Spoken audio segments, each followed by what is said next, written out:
A noble party heard off in the distance is quickly drowned out as two swords clash near a well-adorned fire pit underneath a sky strewn with the colors of a setting sun.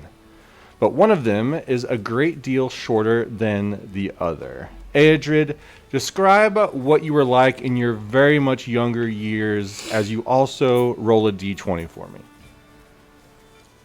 Okay, I'll roll the d20 first. Guys, we stay consistent. That's a 3. All right. So go ahead and describe what you're like here. Yeah, I think Aedrid, so in Skansa, is in his, like, natural changeling form. So I would say, like, younger years, he's got a bit more of, like, his shorter white hair. Very, like, very lanky, and, like, skinny. And personality, I would say he carries a lot happier of a disposition. I would say a lot more cheerful, and like excitable. Mm-hmm. So with this 3, this person grabs your sword as you bring it down, immediately brings the sharp edge of her own blade against your neck, and she says, "You're not using your breath, not just your own, but mine. And the breath between us. Breath gives you your strength, and it lets you know how your combatant is using their strength." And so this person bearing this weapon against the young Aedred is a Githyanki. Dark green, mottled leather-like skin, a lanky frame, but toned with muscle from head to toe. Her black hair is cut short, but enough to pull it back into a short pony. Her dark eyes look at you with kindness but intensity. And she wears worn leather armor and a former cloak that goes down to the top of her boots as she talks to you about breath. And you hear a voice off to the side that says, "Yeah, use your breath, Butlick," which is a female changeling, a couple years younger than you, Aedred, sits on a stone bench nearby. Your sister is wearing a former gown and eating from a plate that is stacked way too high and only kind of half paying attention to what you're actually doing, Aedrid, just needing the excuse to call you a Butlick. I think he would like turn to look at Astrid and say, "She's not even accounting for the fact that she cheated." Who are you saying cheated here, dear? You. I don't think she You cheated, I saw you. I don't think she cheated, Butlick. You're the only cheater I know of. No, I do not think so, but we'll let it rest there. I do believe Astrid also has that warrior spirit. Perhaps one day you'll fight side by side instead of word to word. All right, let's see this again, Aedrid. And so she continues to correct your form and teaches you about treating defense like an erratic performance so your enemy doesn't know where you'll be. And Astrid actually seems to be paying a little bit closer attention now as well after this brief spat between you. What are you feeling right now in these moments with you and Kira as well as your sister watching? I think it's determination, right? This childlike desire to be someone great, and to impress Kira. Like he pokes fun, but he really does want to impress her, and in turn impress his sister as well. So you keep on going. Eventually she easily disarms you, moves your sword behind her back, and then seemingly pulls out a glass blade. And she says, "A question from the cheater then, Aedred. Why do I use a glass blade?" As she shows you her glass rapier. Sorry, Addison's face made me laugh. Because that's what all Descansons use. It's the prettiest. A horrible answer. Unlike other fighters, Crescent's weapons, which are the elite force of the Skansen military, are not just meant for attacking or just defending, but also for worship. They're crafted to show the glory of Messiah on Masoon. our former home where we rested in her grace. And you see at this time the sun has set, and she lifts her sword up to be between you and the moon, and you see the blade refracts the moon to every color and shade that the moon could ever take in its cycle on the planet of dawn. Do you see? Shockingly, I think I do. And I think he's kind of in awe of this a little bit. Edred and Astrid Fadel, your mother burst into the court.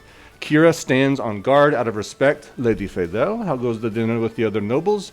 Your mom nods out of respect in turn. She says, Edred, what do you think you are doing? You know you are luring your sister away. Please explain yourself. Yes, mother, I didn't even want to come here, but he dragged me with his dainty little arms. Kiss ass. I came to do something that was worth doing. Learning how to fight. At this, you see your mother start to boil up, and then Kira speaks up and says, Lady Fadel, if I must say, and whatever part I have to blame in this, it's really not my concern. But I will say your son has the most dedication, respect, and skill out of any person I've encountered at his age. And your mother looks at you and says, Is this true, Edred? And Astrid says, I think Kira's lying.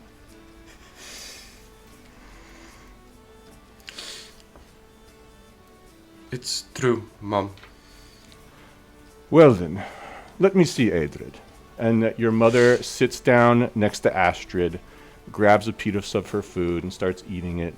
And you see the anger has completely washed away as she looks at pride as you show her what you've learned with Kira. The same face that looks at you vacantly now.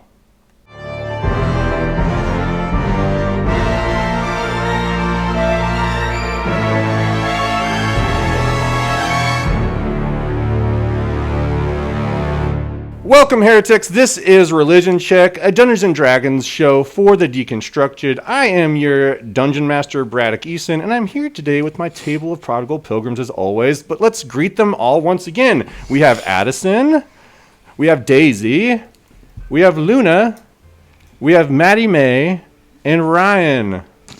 This is the 4th episode of our live play Dungeons & Dragons game, and we are glad you're here. Are you all ready to roll for religion? Yeah, brother. Well, let us start with a little recap then. So we joined our heroes last time as they were falling through the sky amongst family, friends, and monstrosities that were keeping the Feathered Nexus, the magic item from the now destroyed ship that would cast a Feather Fall spell, from activating. As the ground quickly approached, they eliminated the threats, Sior firing a powerful witch bolt that freed up the Nexus to activate this spell. No big deal. As you gently graced the ground, you looked around to see and help survivors. The enemy ship falling from the skies that was finally brought down, and a small group of people running away from this specific area towards the ship. And the enemies that had a strange marking on them as well, a circle that had the edge taken out by a small curve.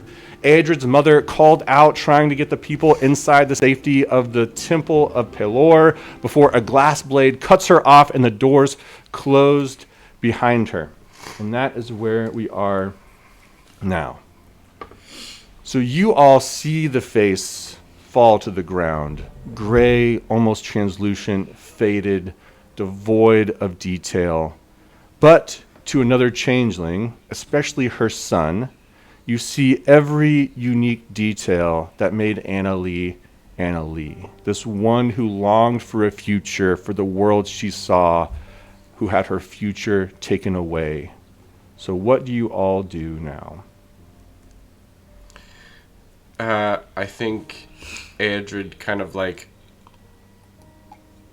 you can see him fall onto his back foot a bit and just kind of regard what's just happened, and he just takes off towards the door, full sprint, pulling out his rapier again. Okay. So you move past, and you're moving past your mother as you do this, and you go to the door. What do the rest of you do? No, I wouldn't be moving past her. Oh. I would be trying to get to her. Oh, you're getting to her. Okay, I thought you meant you're going to the yeah. door. Okay, so you quickly sprint, blade out, going to your mother. What do the rest of you do as you see Aedrid move forward? I think Fenora takes off after him, sword out, like absolutely legging it. I'm going wherever Dolly's going. Dolly would be running that way too, but wouldn't have any weapons drawn. Is going to go see if she can help. Okay. All right, Aedrid, you arrive at her body. I will check to see if there is anything. Is she dead? You can make a medicine check. Oh wait, did Delphira, you didn't say what you're doing. Oh, yeah, no, sorry, I was Delphira. just nodding. I'm also going. Okay. Okay. Yeah. Thank you. A 1?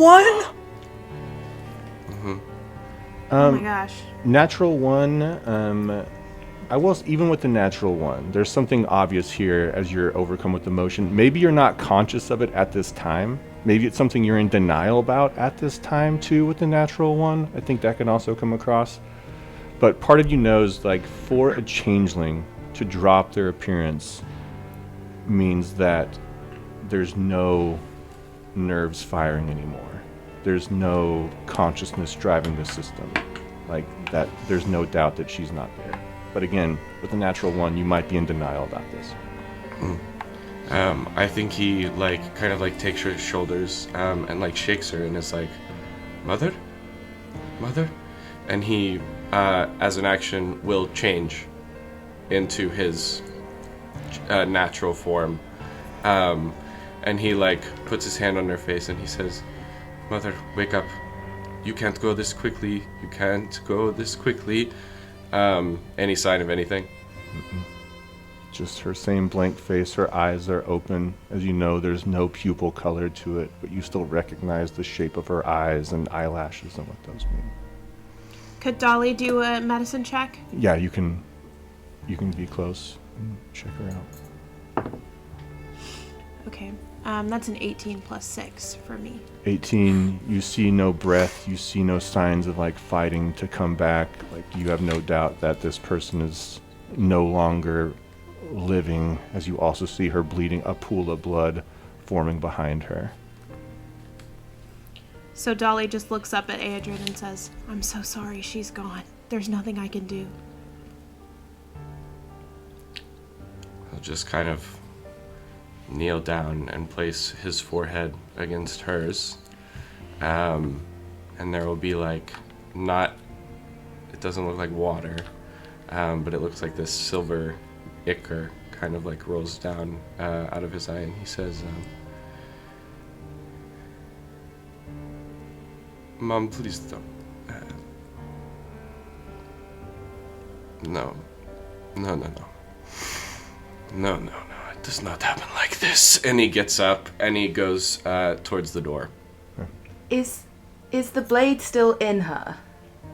Or was it a stab and then a... And taken out. Okay. I think Fenora follows after him, and she's bawling.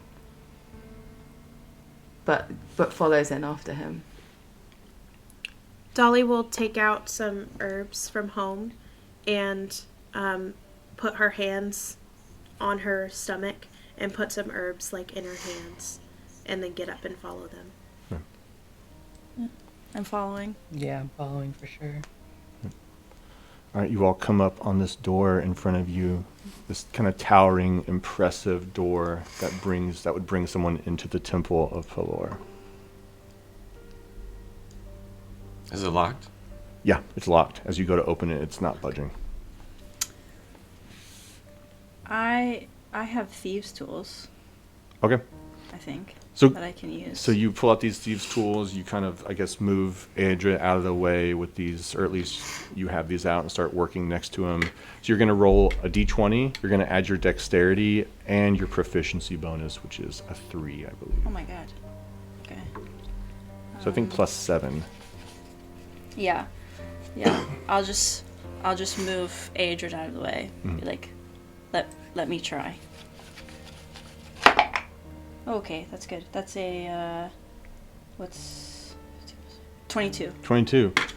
Yeah, you're familiar with you're good at lock picking. You hold your tension bar, you move the bar up and down, and you feel it click, and it unlocks in front of you.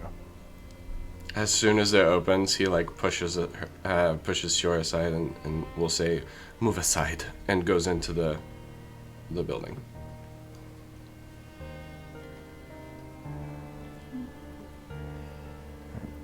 You all go in, I assume. Yeah. This is obviously a building I'm familiar with, right? You've been here many times before. This is old stomping grounds for you. Can I roll for investigation to see if there's anything I notice that's really out of the ordinary with the way that the building is? Yeah, well, let me give a brief description of what y'all see, and then I'll let you roll for that here in a second. So y'all step into the towering halls of this impressive temple. It's filled with the imagery of the sun, with beams stretching down and down along reliefs on the side of farmlands, orchards, ships sailing across the ocean, and civilizations. And you're met here after this incredibly stressful time, a sad moment, with a surprising echo, though it might not click immediately why it's surprising there's an echo. But it's all leading to the front where a statue resembles this intimidating figure sitting on a throne with the sun for its head. And so the echo stands out to you eventually, a sturdy building one would think would be filled at a time like this with city officials and residents holding up in a time of crisis. And as you look around, Fenora, go ahead and make perception or investigation as a voice says, "Excuse me, but you should not be here. Close the doors before others get in." And this older human walks past you all, closes the door behind you to shutter the windows. "The temple is undergoing renovations right now. It's unsafe for you to be here."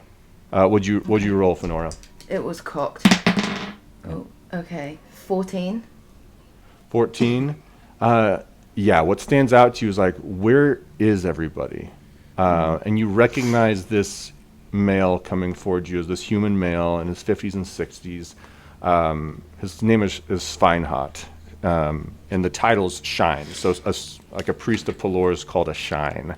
Shine Sveinhot. Where is everybody? It's the temple is undergoing renovations. It's unsafe here. What can I do for you, and then you can be on your way? And I think that she's like so stunned and so shocked that she wants to let like Eadred almost like let him. This feels like a moment in which she shouldn't be asking the questions. Mm-hmm. Yeah, as Fenora stutters, he's gonna put the rapier like right, the point of it right at this person's throat, and he's going to say, "Someone came through here. Who was it?" You see, this person doesn't even acknowledge the blade and just says, "The temple is undergoing renovations. It's unsafe. What can I do for you?" And then you can be on your way. I'm gonna like try to draw blood from this person's neck. Mm-hmm. You put the neck blade against it, you cut it, and it starts to bleed. And he says, "The temple is undergoing renovations. It's unsafe. What can I do for you?" And then you can be on your way. I think then Fenora goes into child of politically important parent mode. Uh-huh. And I think she tries to steel herself because she's been bawling and goes, "My mother is the official of Divine and Temple. You will not speak to us this way. What is going on?" He's not in his right mind. The temple is undergoing renovations. It is unsafe. What can I do for you all here? Then you can be on your way. Okay. I'll turn to the empty temple and just yell so that it echoes. I'll say, "You like to stab people in the back. You like to fight like a coward? You want our blood? Come and get it." And he'll like bare these like fangs that the changelings have, these like sharper canine teeth. Okay. You're met with no response. What do the rest of y'all do as this is going on?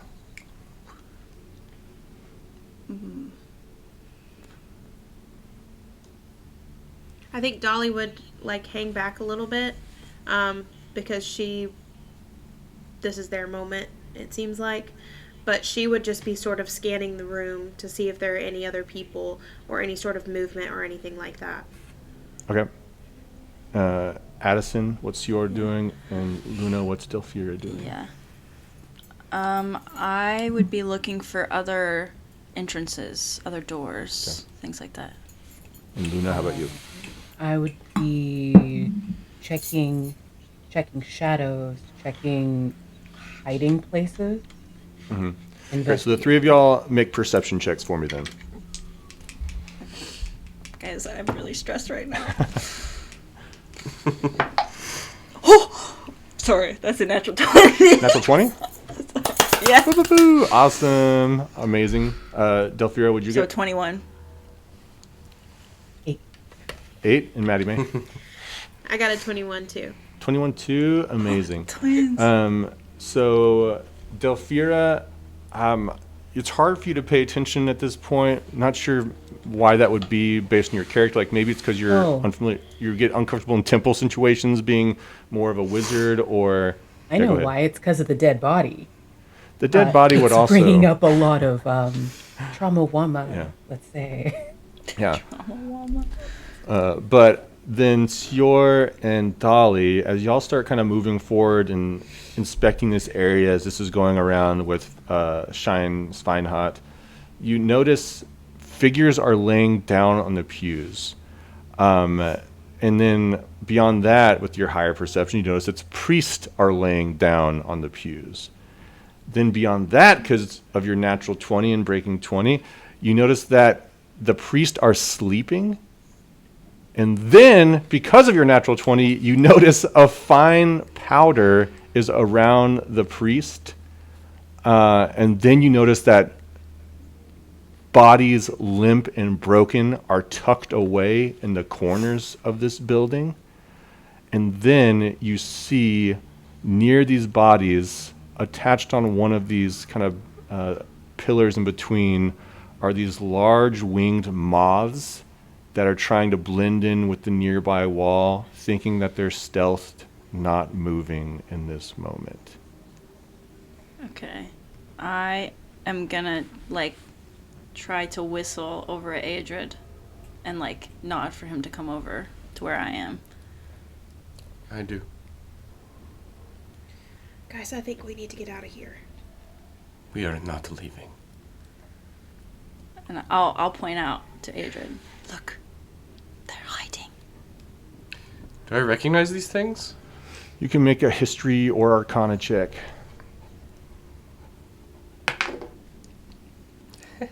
Nah. Bro. I think I that's the worst I've recognize ever these rolled in things? any campaign. It's an emotional moment for you. Yeah. You can roll an arcana check for me. I think this would be more arcana for you, Laura. Ooh, what do I add to that? 17. 17. You recognize dream moths. These are moths that, in the wilds where they're located, attack by putting their victims to sleep before taking them out. But for some reason, all they did was put them to sleep and haven't done anything else with the bodies. But if they're asleep, 17 is a high one. If they're asleep, that means they likely don't have this ability right now, because they can do it only once a day. As in, they can put them to sleep and then destroy them once a day. That's what then. they tend to destroy, eat them after they put them to Yeah. sleep. But for some reason, these aren't eating them, as well as they can only put something to sleep once a day. So then, because they haven't been destroyed, they might be salvageable if they're just asleep. You think the humans just need to be woken up, but the moths can still pose a danger. Okay. Yeah. I feel like that might be priority number 1 if we're thinking a fight is getting rid of the moths first. Fenora, do you share that with us? Yeah. Oh, sorry. I think so. I think I turn to you all and say, I know what these are, but they don't seem to be doing what they usually do. So they put people to sleep, but they they haven't started to destroy them yet. So these people, we might be able to save them. And they might have answers. I don't have any better ideas, so... Great. What do you think? And he'll charge at him and swing a sword.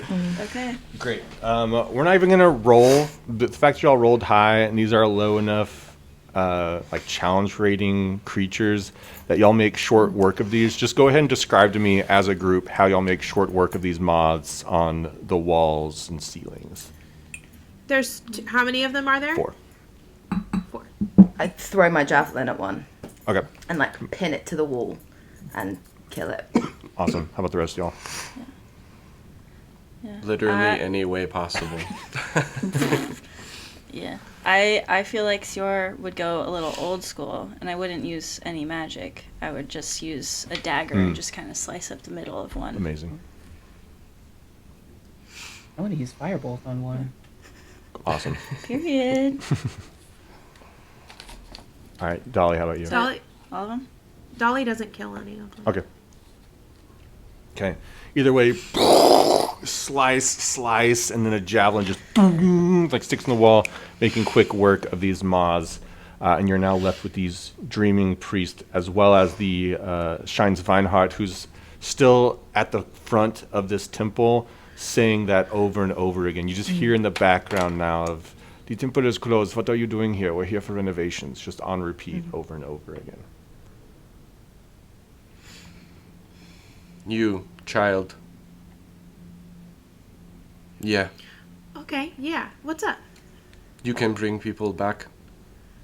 No, I'm so sorry. I only have little healing spells. You can heal. You have some left. I do, yeah. But I don't know if it's gonna work.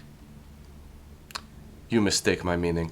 I'm gonna walk up to the charmed guy, and I'm going to... Aedrid's method of trying to snap this guy out of whatever he's in is gonna try to slit his throat.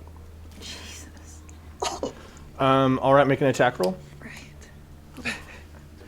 And Dolly, I don't think you have any spell slots left. No, I have good berry. Oh, yeah, I yeah. have one more spell slot for good berry, but that doesn't do much.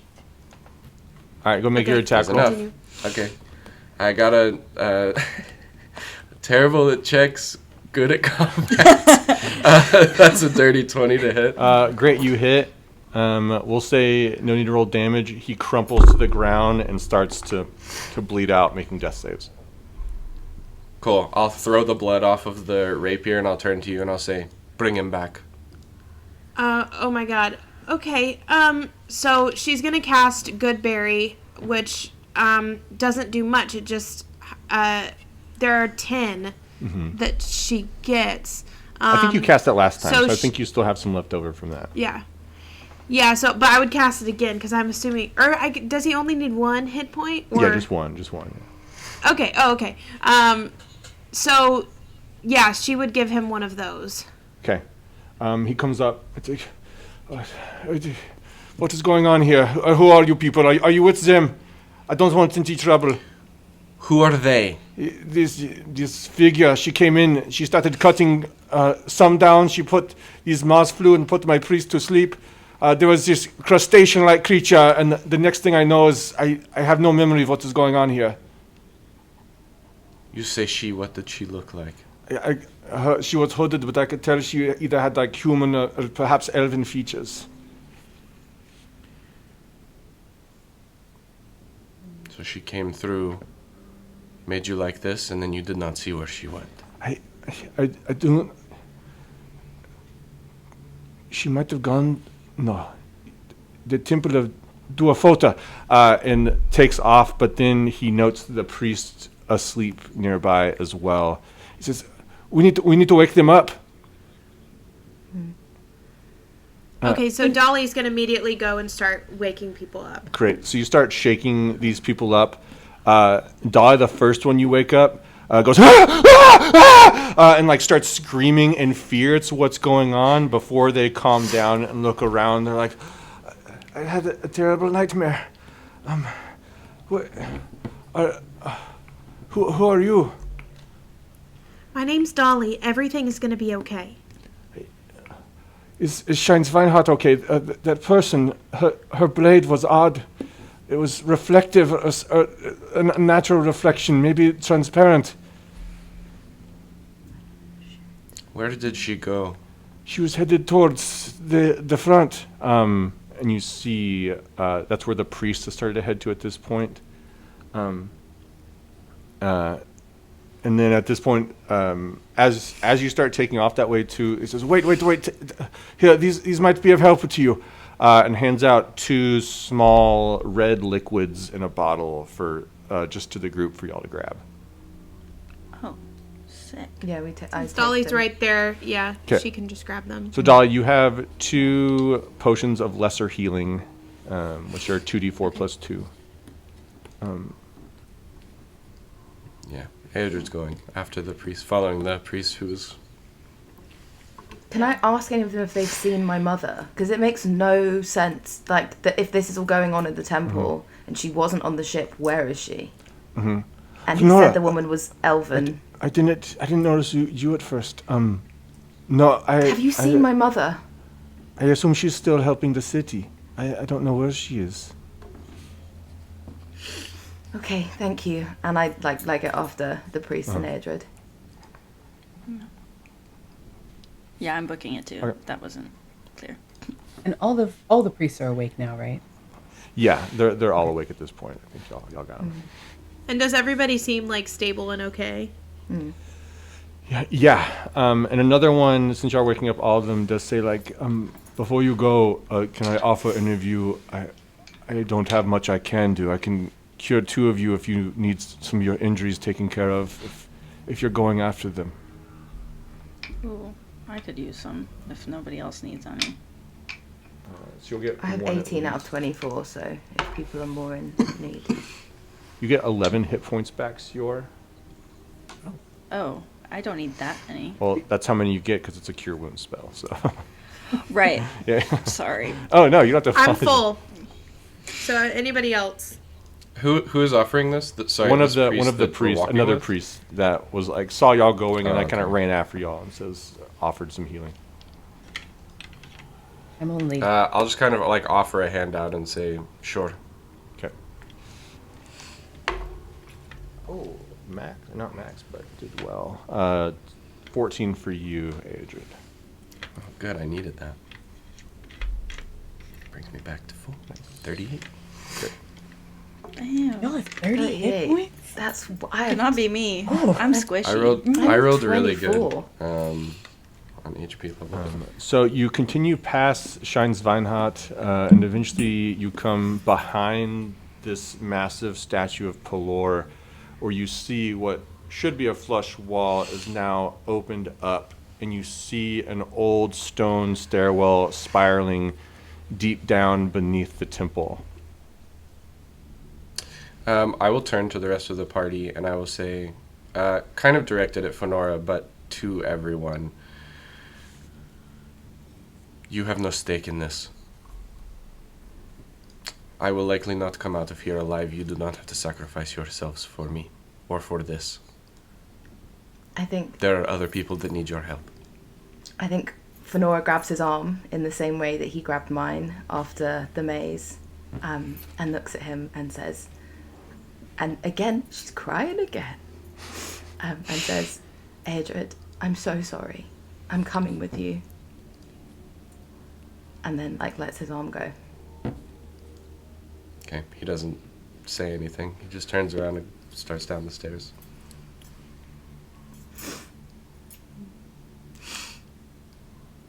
All right, I can't see some of y'all's faces because Google Meet's being weird, so I need y'all to describe also what you're doing at this time. Yeah. So, yeah, I'm following him down the stairs. Can I ask, do I know that this staircase I presume, as a kid, I presume that I explored the heck out of this. So do I know that this staircase exists and where it goes? You've never seen this before in your life. Oh, wow. Okay. That's crazy. Sior is gonna probably hesitantly go down. Wherever Dolly goes is where Sior will go. Delphira's. Yeah. Oh, sorry. No, go ahead. go Dolphy. ahead. No, please. I think I'm gonna pull out Dia so I have a little bit of a light with me, and just follow as quietly as possible. Actually, can I change my answer? Of course. Well, yes, I am. I'm gonna do the same thing, but can I pull Dolly aside for a second? I'll pretty much say the same thing that Adrid said to Fenora. Like, are you sure you want to do this? We can leave. What are you thinking? You're actually a child, so you don't really have to do this. Actually, where I'm from, I'm quite grown up, but, Right, sorry, that's my bad. I think I just witnessed somebody who needs the love of the mother more than anyone I've ever seen. Oh, Dolly. I love this character. Bro. So funny. Wait, that was supposed to be serious. I know. All of it made me laugh. No, I'm crying. You cracked up too. Sorry. No, it's funny It's just too- with these two yeah. characters. Yeah, Sior is just gonna kind of be like, okay. I don't know what that means, but I'll follow you. You lead the way, and I'll try to help. Thank you for being here with me. Of course. So Okay, and then we go. perfect. And so you realize that this narrow spiraling staircase actually does have light, but having Dia out does help a bit. But the lights are two separate ones. On the right side, you have this warm orange glow, and then on the other side, you have a cool blue light. And as you go down, Shine's Vineheart says, I'm going to close this off. This is not supposed to be opened, but we are going to be helping the city. I wish I can offer more help to you, but that's all I can do right now. Can I roll for perception to see if he's being honest? It can be insight, but yeah. Yeah, sorry. I would also like to Yeah, do go for it. Oh, I rolled a 3, so a 5, so I don't know. Okay. I also rolled a 3. Insane. No. I'm the best putting of- this D20 Dolly away. would She's also- giving me I stress. would Dolly also like wouldn't to care. try. Yeah, go Yeah, for it. Dolly would believe him. Or I can do it because Sior would probably be Yeah, like, I what would is love this for guy's deal? somebody else is gonna have to make it happen Okay, because I got a okay. 5. I'll go. Oh, hey, so that's another natural 20. Thank God for Sior. So let me take a picture of this. Addison's So, Guys, this isn't. so I don't know you, what's going- You do get the vibe from him of, with a natural 20, he's being honest, but also he feels guilty for what has already happened. Like, he knows the temple is supposed to be a safe haven for these people, and it hasn't been. And so Got it. you see also that he is, like, there's a sense of, like, happiness that y'all are able to do this, and he's able to take care of the rest of everything else. Okay. And, Okay. and I'll just. That sorry. passes the vibe check. yeah. And so, because you know this, and everybody else thinks he's being honest regardless, because that's what he wanted them to think, the door closes behind you all to walk this long stairwell down. So you start moving down, taking about 15 minutes for you to come to the bottom of this stairwell. You come to a hallway that you then move down, eventually coming to a room opens up in front of you. It's this open space where you see on the far side is a heavy stone door, and you see that reliefs cover 3 of these walls. Intricate reliefs with images throughout, clearly saying something. You see that their surfaces are covered in a very thin layer of gold to tell this story. You also note 3 distinct spheres in this room. You see on the far side near the stone door is one that's brightly lit, causing this area to be lit up. And so this brightly lit one next to the door on the opposite side of where you are right now that fills the room with light. Then you see one that's solid, and is set on top of a pedestal near the first, but more like in the middle of the room. And you see another sphere that's immediately to your right as you come in here, and it's set on the floor, kind of just like loose, set in like a little indentation. And this one like seems like it could fit in your palm potentially. And then you see, lastly, there's another pedestal that doesn't have a sphere on it, but it's set on a track that seems to go around that solid sphere that is not giving light. Let me actually show you my little drawing of what this looks like. This is using Dungeon Draft, so get ready for this, y'all. That's very cool. So you see the big stone door on the far side, the lit one Yeah. next to it. You have that Right. stone one in the middle, catching the light. And then you have that track that goes around it, a pedestal. And then you have that small sphere on the far right side. Oh, Is the one on the track moving? The track is stationary currently, and there's no sphere on top of it. Okay. Is it moon phases? You said something about the echo. Now I'm thinking. Does this have a mechanical purpose? Can I investigate it? The echo earlier was about how empty the temple was when it should be filled with people. Just Okay. to specify that. So what you said you're trying to do then? To figure out if the stone sphere is the stone stone sphere, that's a tongue twister. Is it supposed to be in that space on the track?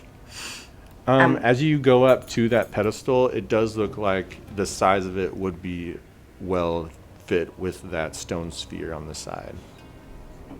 Can I investigate it? Sure, tell me what you're trying to... You looking at the pedestal or the sphere? I'm trying to figure out if the fact that the stone sphere is not on the track means something about, like, has it disrupted a mechanism, and would returning it to the track do something like... Sure. Go and You make know what I an mean? investigation Does that check. make sense? What are the rest of y'all doing? Are all of y'all looking at this thing in the middle? Is anybody looking at the reliefs on the side? Tell me what y'all are doing. 17. 17, great. I'll look at the reliefs and stuff, seeing if there's any like symbols or anything that I would recognize. Great. Perchance. And what are the rest of y'all doing? I feel confident about this riddle already, but I would like to check the reliefs on the side just in case. Okay, cool. I'm glad someone. I'm a is. wizard, baby. This is what we do. Cool. Adrian, Dolly, what are y'all doing? Dolly would look to Delphira, knowing that she has some knowledge about space. Space. Perfect. Adrian. Adrid literally is just going to be like pacing and watching everyone like spread out amongst the room. Okay, great. So we'll address your role first, Fenora. So as you look at the pedestal with the 19 and thinking of its interaction with the sphere... 17, sorry. 17. I thought that's what I said. Maybe I didn't say that. But you notice that first it only moves in a counterclockwise fashion. And then you... Actually, in a clockwise fashion. And then you realize that at key spots, like for this sake, it'd be like 12:30, 1:30, 3. Like it moves until the sphere is on it, then it lowers down and sets into space. And if you kind of play around with the pedestal itself, you realize as you move it, it ascends as it goes towards the back of the room and descends when it goes to the front of the room. So like it goes below the center sphere towards the front and above the center sphere towards the back. The reliefs. In the first panel, so this is the one like the right side front of the room, you see robed priests approach a dwarven city carved in the mountainside. And they bear with them a radiant, contained light, and its glow reflected in the rigid, watchful faces of the dwarves and the priest who are receiving and giving them. And you go to the next one, and you see a forge is burning bright only outshone by this mote of light itself, as the dwarven smiths and the priests work in unison through craft and prayer, hammering the light essence into form. And the metal of the blade seems to drink in the radiance, its surface gleaming brighter with every strike. Then the finished blade is presented back to the priest. It shines with a brilliance that feels almost too pure for the gold around it. But the light it casts is unique. Where it falls, shadows stretch unnaturally long, thin, with distorted silhouettes of the figures around it, as though revealing something beneath their form. And then, bless you, in the final panel, the blade is placed into an outstretched hand, only a hand. There's no wielder, no body, just the offering, and yet the blade's light still casts a shadow behind this figure, suggesting that there is a figure there, though none is carved. And then you see along the flat of the blade is a script that's edged precisely. And if anybody knows Celestial, I'll tell you what it is. No. Celestial? Hold on. Let me check that I speak it or read it. I can read Celestial. Oh, thank God. Let's go. Great. Then you look at this word, or these words, and you see the phrase, I cut away that which hides.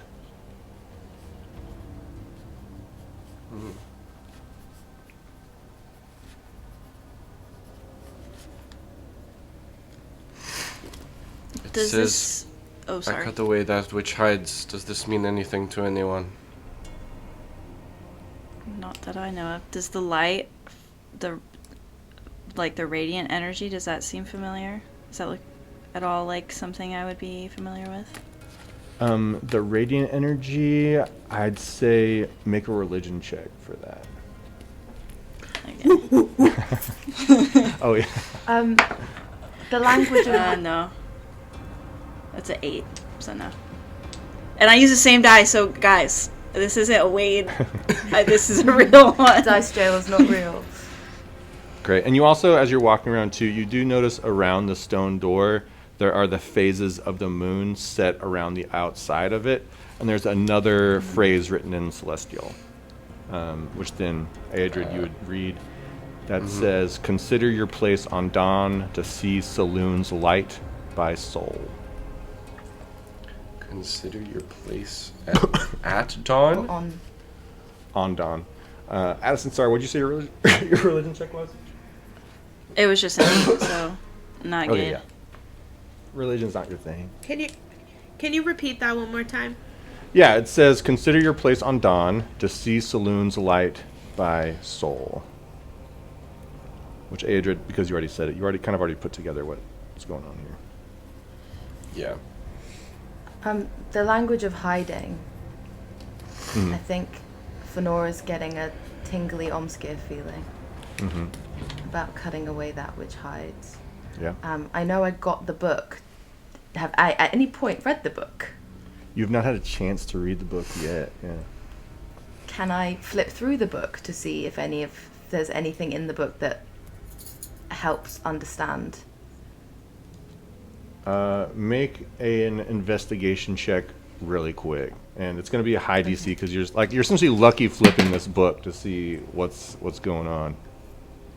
It's a dirty 20. I rolled a 17 Oh, and I had 3. Yeah.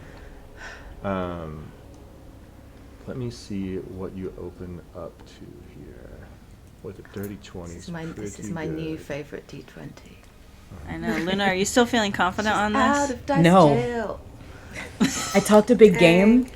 I take it all back. think- I take some of it I back. think I may understand what's going on. You may get it? Bro, I guess I'm focusing on the reliefs, so I wouldn't know. Go ahead and make this what would it be the same if it was a religion check? Yes, because I add 3 to religion and 3 to investigation. All right, we're going to consider this a prayer.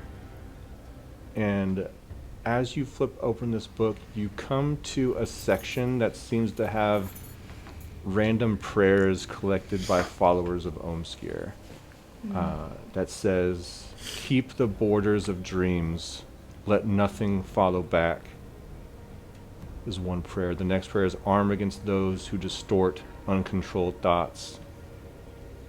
And the last prayer on this page is, "Make clear what deceivers blur." Because you said in the reliefs that their shadows were unnaturally long, right? That there was something in the reliefs that was distorted. It seems like the blade was revealing something about these people around them through the shadows cast behind them by the light of this blade. So, okay, sorry, can I ask you a question? Okay, so in these reliefs with the shadow thing, is the shadow, I'm guessing, like, okay, I'm probably just repeating what you're Okay. saying. So it has the thing that it's stabbed into, and the shadow is different. There's nothing being stabbed into here in this. Sorry, whatever it is. All it is like, so they made this blade, they forged this blade, and as they presented it back, it cast a light behind all the people involved, and it showed almost like distorted. It showed their true selves. It showed their true selves behind them. It revealed truth. Oh, so, okay, so like a, okay, right. This sounds familiar. So, and Ish. yeah, I cut away that which hides. In a similarly revelatory way to the way in which the blade that went into Aedred's mum made the changeling come out? This blade looks. You would know that this blade, Aedred, looks nothing like a glass blade. Yeah, Okay. that was one of my Yeah, yeah. questions. Okay. I think as he's kind of like pacing around reading the things, he's like white knuckling on his blade. And he just goes over. No one's picked up the sphere yet, right? Okay, he's gonna pick up the sphere. And so it says, consider your place on dawn. So it's saying like, so the thing that's casting light is this sphere up top. Can it move? Yeah. The sphere up top cannot move, and that's Cannot move. Sol. The planet you are on is called Dawn. And then the moon is called Messoon. So, for y'all would know Delphira and Aedred. The name for the moon is a mix of Messia and Saloon, which are the most common names for the moon deity.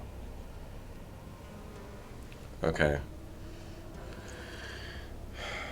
Because you said, Brad, that when the sphere is on, it's like a roller coaster, right? So as it's going round, it's going down, and then as it's coming back up, it's like it's not on a flat plane as it's rotating. It's angled. There's angles to it. Yeah. And you realize when the sphere is put on top of it, it was when it recedes down. So if you were to put the sphere on it, then it would not be able to move. It'd be stuck.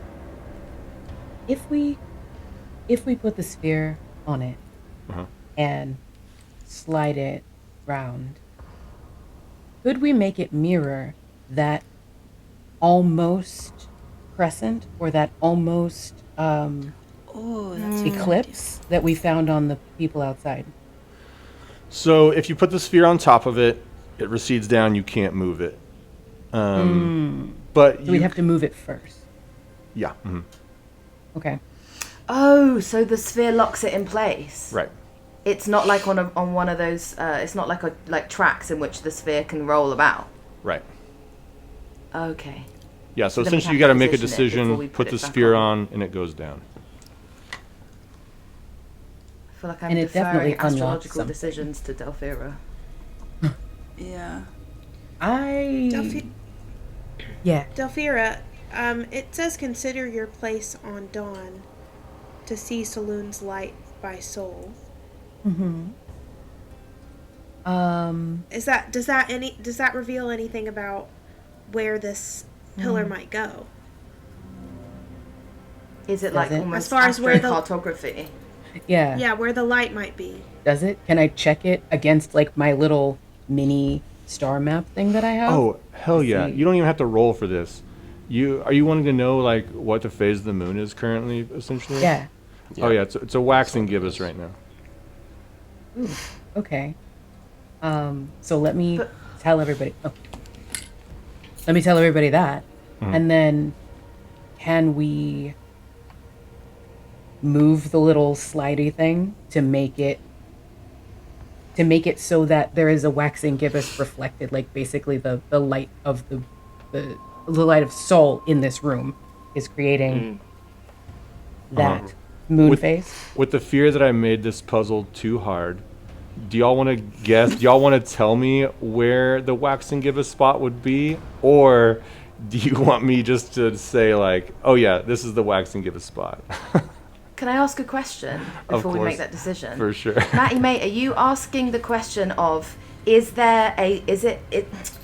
how am I putting this into English sentences? Hello, words. Is it that the riddle is saying there is a position, like an astrological position, in which the light can be seen? Is that what because I feel like that's Yes. So is there a way for us to know that there's a specific astrological positioning, i.e. where we put the sphere, that means you can see the light In a that would certain way. communicate that same positioning that the riddle communicates? Was that what you were asking? Yes. Because I feel like I'm asking That's what I was asking. Okay. Yeah. So is there a way? Are we don't know the completely order of off the phases base, of the Brad? moon. Are we like so far from? Y'all are Yeah, I doing feel great. like Y'all we've had all- great rolls. It's all, and you have an astromancer with you, so that kind of gives you like an immediate solve to a lot of Thank this. God. Oh, good. Yeah, but I had to Google what waxing gibbous Oh, yeah. was. getting bigger. I did too. Okay, I mean, if y'all are No, googling we stuff, I won't. gotta tell you the answer regardless. No, I only cheating. Googled what is a waxing gibbous. I can tell supposed to you. know? Addison asked me. I'll tell you what a waxing gibbous is. This is a safe spot. Bro, I'm getting my PhD. I have to know these things. It's so embarrassing. you're not getting your PhD in moon. It's fine. Dr. Moon. Okay, Sorry. lock in. Can I tell Okay, but the waxing gibbous, it does look like that. I just googled it too. with the, I'm so yeah, because sorry. it's But it does Yeah. look. It does look like that signal that yeah. That we found. thing that we saw Yeah. earlier. Yeah. Can I turn to Delvira and ask, you know about astrological placements. Where would you put the sphere in order to communicate what this riddle is telling us? Can I move? Can I just move? I'll just kind of like nod my head, like, let me try. And then just go move, slide the thing. Am I tall enough to reach this thing? Yeah, for sure, yeah. Okay.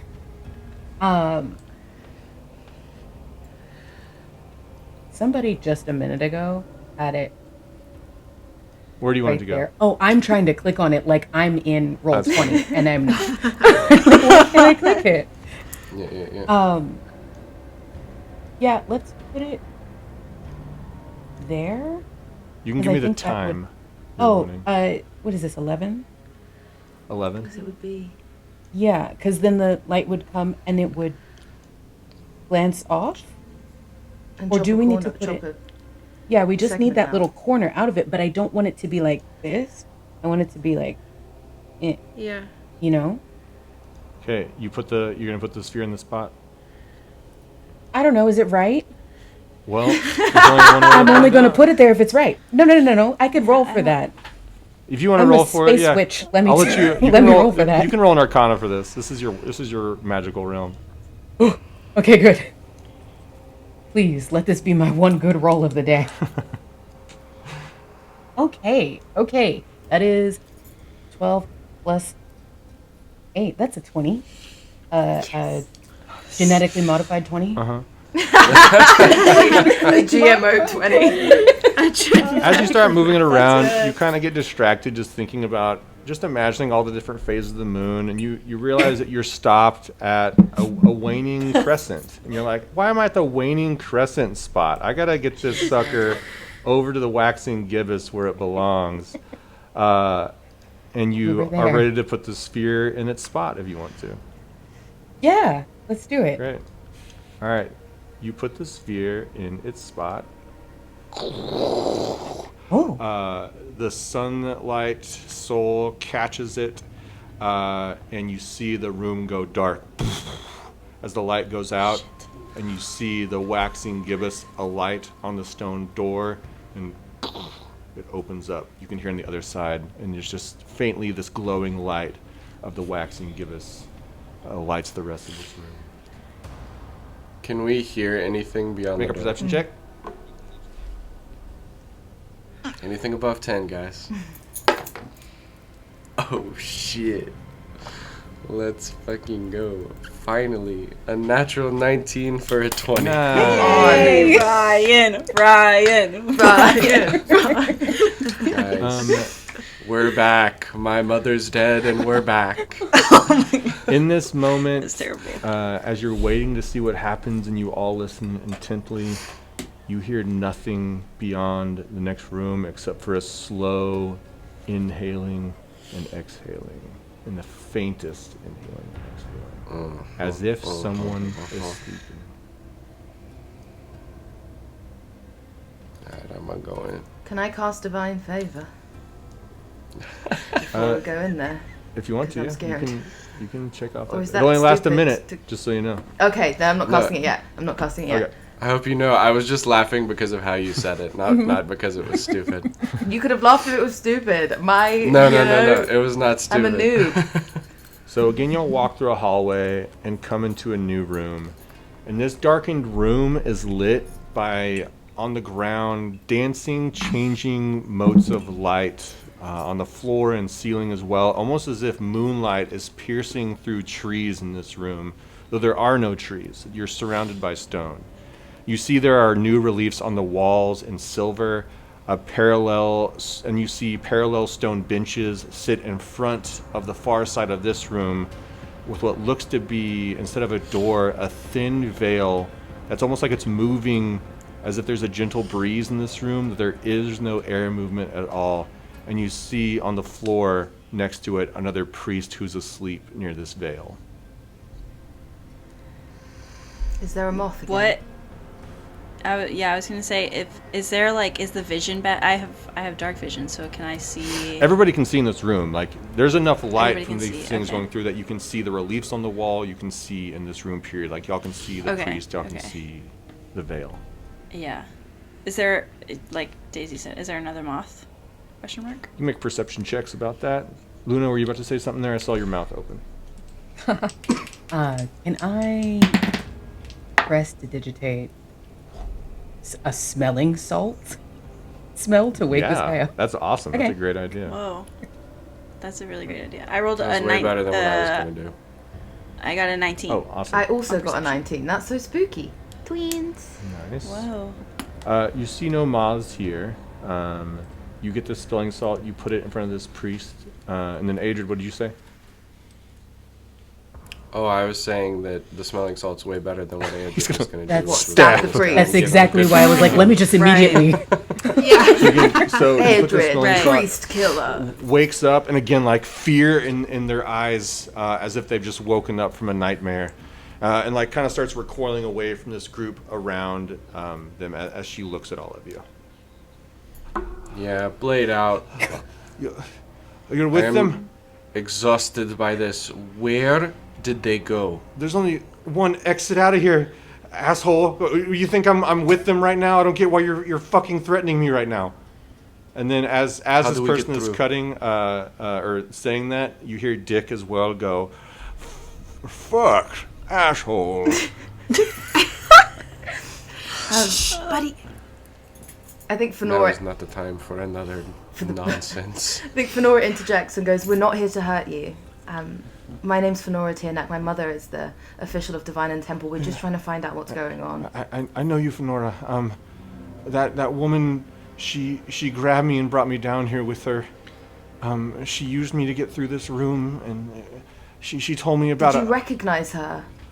No. She's a human that has like elvish features. She told me about some fragment of an entity that she found in a dream 30 years ago as a child. It sounded like nonsense, but the door opened for her. and this thing eventually led her to here. She Did said, you see the thing What Wait. thing? that led her? She acted like she was going to it. And then she just said I would be food before she put this dust on me that put me to sleep. So it was the dream moths. Mm-hmm. And there's just not one in here. Well, It's, wasn't there also a mention of some crustacean thing too? Am I crazy? I don't know what those were. I just felt fear when they were around me. I just was filled with terror just being in their presence. I have no interest in this man's cowardice. Let's keep moving. Well, that's a woman.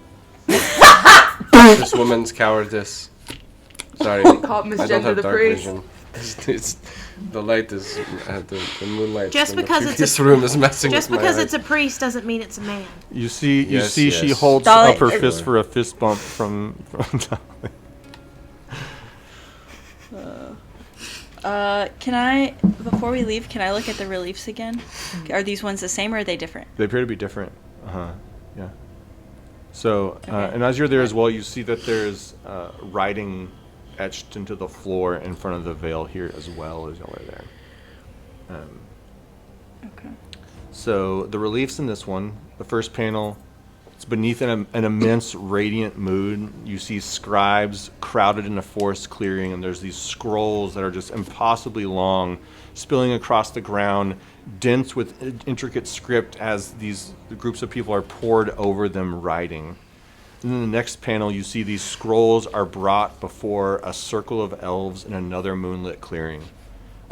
With care, you see each scroll is reduced, its vast writing collapsing into a single simple rune etched into a stone tablet. And the runes are small, they're stark, they're almost crude compared to the complexity of what birthed them. And in the final panel in this one, the tablet again is placed in an outstretched hand, only a hand, perfectly carved, impossibly still, its wrist ending cleanly as though the rest was never meant to exist. And around it, the scribes and elves in this relief have, for some reason, they're all turned away. None are looking about at seeing what's happening after it's been handed off. Just that figure's hand in the air grasping this tablet. And you see etched at the top of the stone are words flowing in Sylvan, if anybody knows Sylvan. Brad, your mind is crazy, bro. Your mind is crazy. Delphira, I see you clapping. Does that mean you know Sylvan? Don't. No, I'm upset because I don't know Sylvan. I assume I was most like, I of know you- Sylvan, I know Elvish. I assume most of you know If Elvish. it So was Elvish, yeah. okay, yeah, Yeah. we'll let Elvish count as this. Sylvan is like, thee thou, like, thusly we shall progress. You know, like, and so Yeah. Sylvan's kind of like that. KJV vibes. Yeah. So in British. Elvish it says, and Sylvan, history erased for a future. And you also saw on the floor in front of the wispy veil are flowing words in Sylvan as well. So it takes you all a while to put it together with Elvish. And it says, make amends for the act done. In the past, memory was undone. But important memories grow in the ears of others. Make amends for the act done. In the past, memory was undone. But important memories grow in the ears of others. Fenora reads that first sentence and is freaking out. Because this is like what she's been thinking this whole time. Do I... Y'all can make investigation checks on this if you want. If that's what you're Yeah, thinking. please. Okay. Absolutely. Yeah. I got an 18. Fuck yes, I crit! Natural Natural crit, 20, amazing. baby! Natural one. And then I also Delphira, what'd you crit. get? You also crit? Guys, these rolls Yes. are great. This is So a this prophecy. is technically... Y'all, the- One day, Yeah, Ryan. the 23 18 and for the me, 2 crits for 'cause- sure. Y'all put it together immediately what this priestess said. And that this person told them an important story to them, and then they walked through the veil. This veil is going to move apart only once you've shared a story, a personal story with somebody. Make amends for the act done. Past memory was undone. And so to make amends for that, you have to share an important memory for yourself from yourself with another ear to make that memory grow. And so What happens if me and Edred have already done this? you got to share it with somebody else, make it grow. But that's what essentially the two benches are for two. For two people, whoever would be serving in this temple at the time would sit across from each other and tell each other an important story before passing on to what's beyond. Okay. So, are we going into the veil then? Yes. Yes. Delphira has already sat down on one of the benches, just waiting. Awesome. Aedred will also sit on one of the benches. So will Fenora. Wait, there's an odd number, so one of us has to stay behind. No. One of us has to listen to two stories, I assume. That would also work. All that matters is that the memory is growing in the ears of others. It doesn't have to be like a 1-to-1 ratio. Okay. Got it, okay. Do these have to be like emotionally significant memories? But important memories. So, Okay. Do you want to go first? No. Okay. Unsurprising. How much of the story do we have to tell? Like, do we have to say everything? you're welcome to say something, and I'll tell you if you can walk through that veil when the time comes. All right. And it just has to be emotionally significant. All it says All is right. important memory. That's all you're reading. An important Bonding. memory. I am going to say the first time I saw a dead body, many dead bodies, I wished someone had been there to tell me it wasn't my fault. Is that enough? We'll see. We'll see. What do you mean? I don't get to know now. You can try to walk through. Can I just like put my leg through? Your leg doesn't go through because you shared a feeling about something, not so much the memory itself. All right, fine. Okay. This is really hard to do with you staring with your weird dead eyes. Are Who are you talking to? I'm talking to Aedred because he's on the other bench. So instead of looking at him, can I look at like... Oh, I don't want to look at Look at his Dolly. That's a forehead. child. All right, I'm just Fenora's going to already look looking at... you, by the way. What? Fenora's already looking at you. Okay, because- I'm going to look at Fenora. Absolutely. And I'm going to say,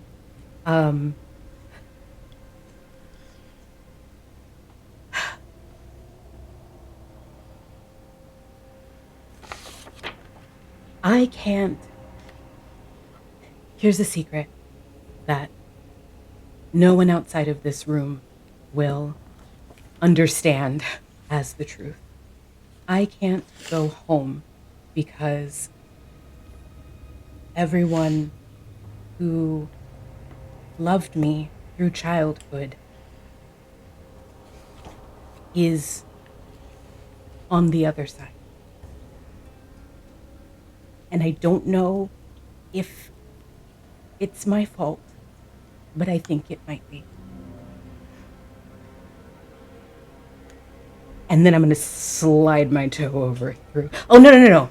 And I'm going to say, I woke up surrounded by their bodies and covered in their blood. And I couldn't say. And so I ran, and now I'm here.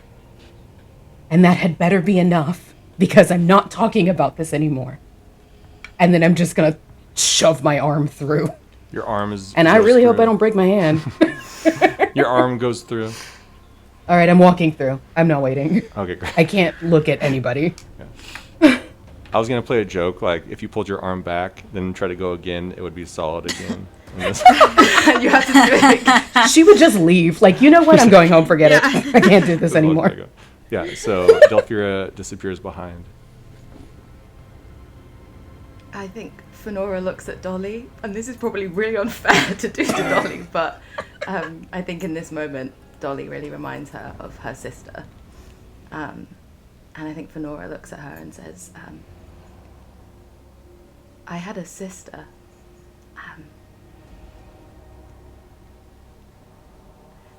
And I didn't want a sister. Well, I did, I suppose, at one point. But when I was younger, I spent a lot of my time on my own and longed for company then. But by the time I was old enough to grow out of such childish feelings, well, then I had a sister. And I don't have a sister anymore. And I think it's my fault. And then she wants to try and do the same thing of like shoving her arm through the veil. I'm trying to think. Is it solid? I don't think you shared a memory other than I once had a sister. I know, but I don't want to because I'm gonna cry. And Fenora doesn't want to cry. Okay. I can see Fenora struggling. Okay.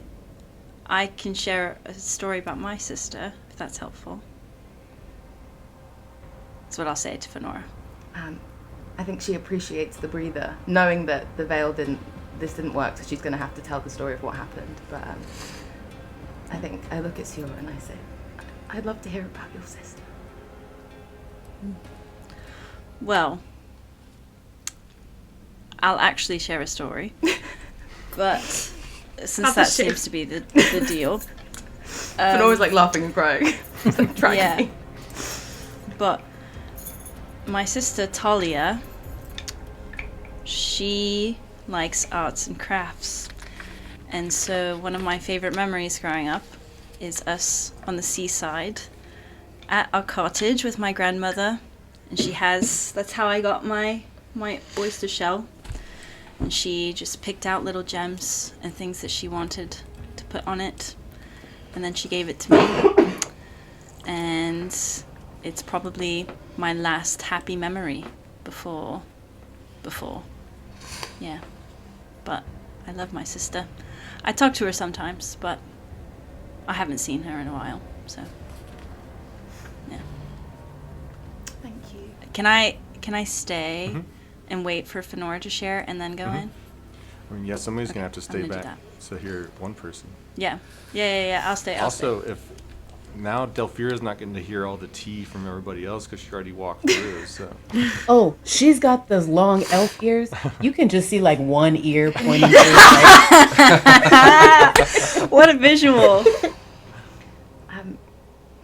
I think Fenora reaches out a hand to touch Sior and then realizes what happened last time she did that, so sort of reaches out for like a Yeah, I'm just gonna kind of like... And then moves her hand back and Yeah. says, my sister's name was Evelyn, and she was not as much a fan of arts and crafts as she was of being incredibly nosy. She never did as she was told, and she followed me everywhere.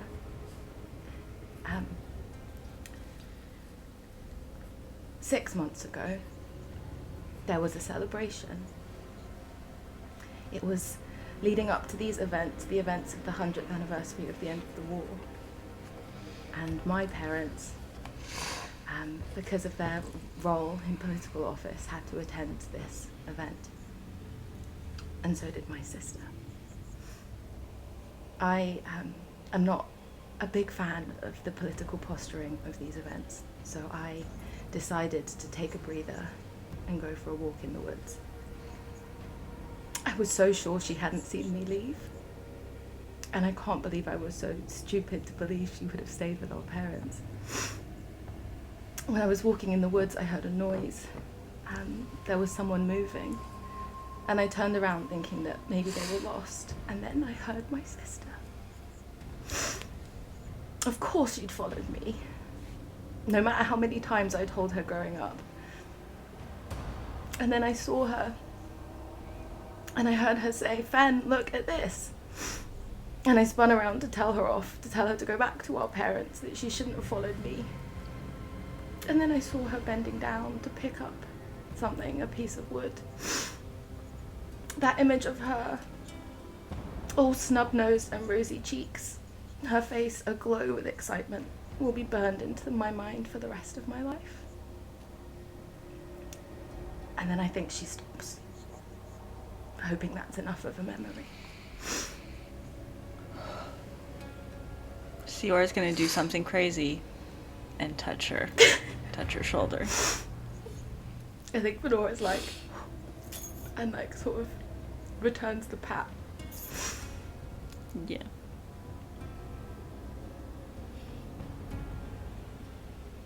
And I think Fenora wants to wait before going through. And just looks at Siora and says, "Thank you." Of course.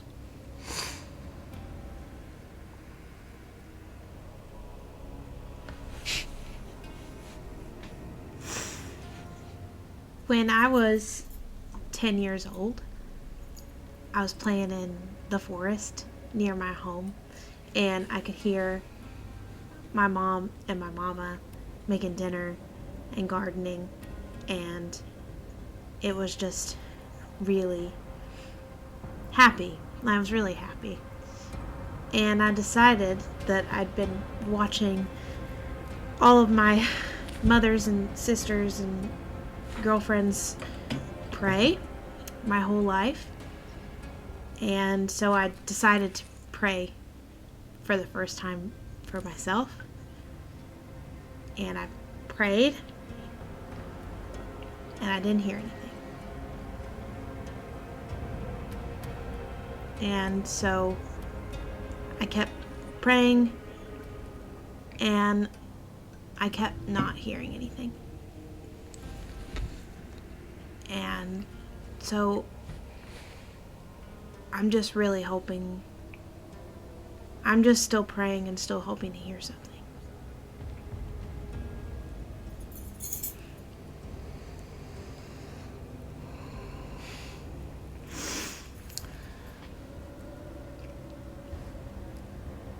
Likely, I haven't lived in Skansa for about 5 years. My family and I came over from that country to serve as ambassadors for Skansa. No one has seen this form since we set foot in this country. I have not known much peace or happiness since, but one of the proudest moments that I can remember experiencing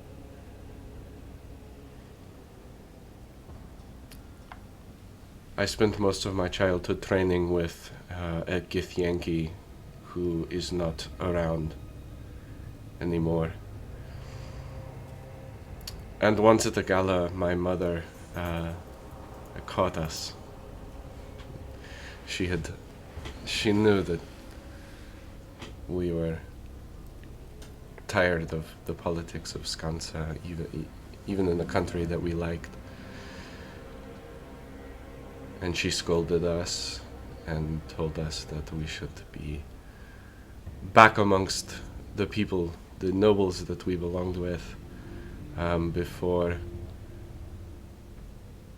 she was given reason to let me show her what I could do. And for the first time, and perhaps the last time,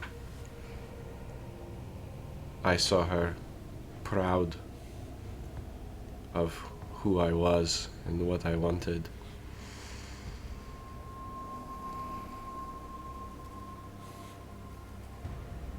Well, I guess it's for sure the last time now.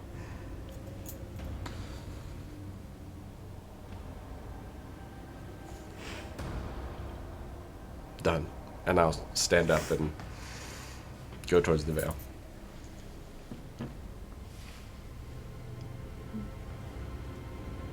think I stand up as well, wanting to sort of ensure that we all go together. Yeah, I'll follow. Dolly does too. So you all pass through the veil to see Delphira there listening as well against the wall. And I was not listening. I don't know what you're talking about. I was just standing here elegantly. And you come into another long hallway that you walk through. Though short, after such vulnerable moments, walking next to each other in silence, it feels so long until eventually you walk into another large room. This one's circular. The walls in this room are not gold or silver, but there's some kind of dark metal shaped to tell the story this time. You see there's a pit that takes up a majority of this room, and in that pit, floating are circular platforms, each with a light and an arrangement of statues on their edges. And you see a taller statue on the far side as well. You can't make out its features from here, but you do see the opening to whatever lies beyond.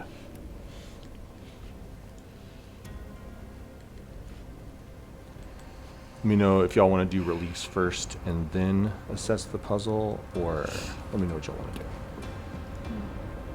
I'll Reliefs. do what I normally. Okay. Yeah. Reliefs. The first panel. A warrior figure walks into a dense forest, but it's clear that the crafter intended that their identity be intentionally hidden in every way. The next panel shows the figure following a trail of shadows, deeper and deeper into the woods. The second to last panel shows a sapling that the warrior works to dig up, the shadows watching intently, the other trees leaning toward one another as if talking about what is happening. Then in the final, the warrior's back is to the viewer, and these three items, the sword, the tablet, and now the sapling, float above them. And beyond them is a vast army with blank faces looking beneath an eclipsed sun. Unlike the other chambers, there is nothing written here, not even the marks of something worn away, just silence. And here is, again, my dungeon draft drawing here. All right. Oh, wow. Holy shit. Okay. All right. So hard to see here. Brett, if you can zoom in for me. And let me. So y'all are at the very bottom. I don't know if you see those little green bars. So that's where y'all are currently located. And then all the squares that are more defined are where you can walk. You can see, like, essentially I put a wall where you can't go beyond there because that'd be too easy for you to, like, walk and just hop the other side. And so, right in the very, like, you see this one little area that goes out, like there's a light there, and you see a lever that goes up and down on that light. And then all those little areas are like the islands in the pit. And so you see there's 1, 2, 3, 4, 5 islands in the pit. And so there's a lever, and you can see as well there's a lever on each of these little islands as well. And did you say the islands are in water? Nope, they're on a pit, and so there's only darkness that goes deep, deep, Okay. deep down into nothingness. So like almost plinths in a pit. Yeah. And so then you see there is, like, on the far side of this, a statue that you can't make out from here, as well as a pathway that goes down. And where are the reliefs located? The reliefs are in the circle part on the most outside of it, and so that's where those are. And what is the black? The black is shadows, and so there's lights on each of the island, and then there's, like, statues, which is what's causing those black shadows to, like, go out from them. So everything black here is a shadow caused by these lights and these statues, or just light can't reach it. But we can still see and walk in the shadows. Yeah, for sure. Okay. At least on the outside. Yeah. Yeah. On the relief, Mm-hmm.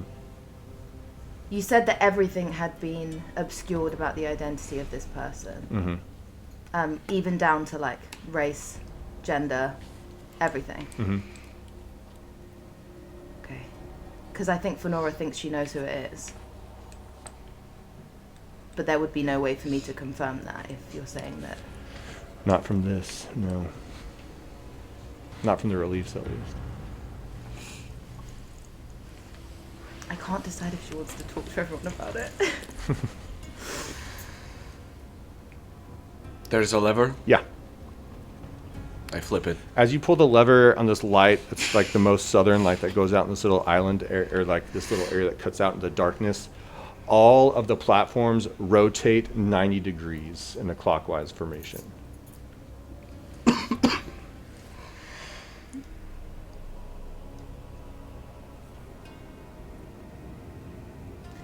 So, essentially, our goal is trying to get across, right?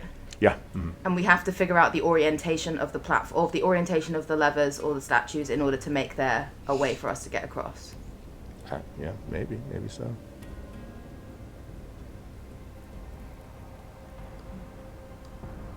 What are these blue light situation things? Those are just like my representation of walls. Like the way I made this map Got it, and I got it, didn't got it. save it, and so like I just kind of threw other stuff into it. So It's okay. Yeah, It's yeah. okay. It's okay. I was just curious. I just wanted to yeah, double no, check. it's a good question. So sorry about that. Okay, so sorry, I just want to make sure that I know what Yeah, I'm yeah. looking at. So this little bridge right here to the next platform, that's a shadow, right? That dark Yeah, space, that's all like that's not, a light has put there. There's a Okay. shadow in front of it, or like a statue in front of it, which is casting a shadow out into that pathway between the platform and the next platform. But there's open space between the two platforms. Yeah, it's only pit between you Okay. and the platforms on the other side. How far away, like, does it seem like jumping distance? Or That's about 15 feet between platforms there. So your stronger people could probably do it. So probably only Fenora could make this jump.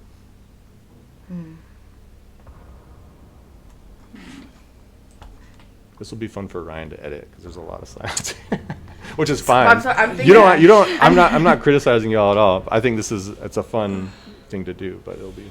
Yeah, I'm I may thinking- not take too much Cool. out of it. I I'm think the thinking thinking- is fun. I'm thinking about how productive it is for Fenora to tell everyone the story that she the thing that she thinks is going on here, or at least what this relief is depicting. But I don't know how that helps us with the platform situation if our goal is to get to the other side. You can make a religion check if you want to see if it'll help. What if it will help telling them my suspicions? Yeah, I'll let you know if you think it'll help or not. Can I also make a religion check? Oh. Because as we go through this, I feel like the similarities to my deity are present as well. If not, I would that's say okay. investigation check for this, not so much religion for you. Okay, that's What'd fine. you get, Fenora? that's fine. I only rolled a 10, like in total, so I rolled a 7. And Yeah, actually- you don't know if it'll help or not to tell them. What'd you get, Ryan? I got it Classic. too. I think I'm going to tell them anyway, Okay. because we've just done some trauma bonding. Yeah, and Delphira, were So- you about to? I saw Yeah. were you about to do something, Delphira? Before we. No, Okay. I'm gonna wait and then Okay, cool. I might do it after. Okay. I think Fenora turns to the group and says, there was a reason I wandered off that day. I have always found the story that was told about the victory over Scansa at the end of the war to be a confusing story. It never made sense to me that Scansa was defeated. And so I have been reading and wondering about if, maybe, perhaps, the story that we were told about Arethys's victory over Scancer might not have been the true story. I have a feeling that the figure depicted in this picture was my aunt, my mother's sister, who, at least the way that it was told to me growing up, had an integral role for helping win the victory at the end of the war. But it never made sense to me, and these reliefs seem to depict some sort of magic or otherworldly influence at the end of the war. And I don't know if this helps us figure this out, but something's not right. Something is wrong in the history that we have been told. And I think maybe that has something to do with what's happening here. You come from one of the oldest families in Arethys, and yet you wish to know if your power is a lie? Yes. Because then it's not power. Then it's just theft. I could not agree more. And it matters not to me about our standing if the story we're telling is a lie. Then my sister died because of a lie.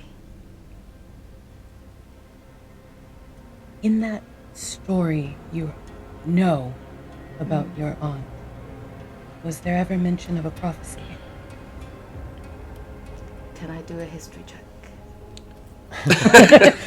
Was there? Because IDK. What's a history check? You can do a religion check. So you want to the history you were told.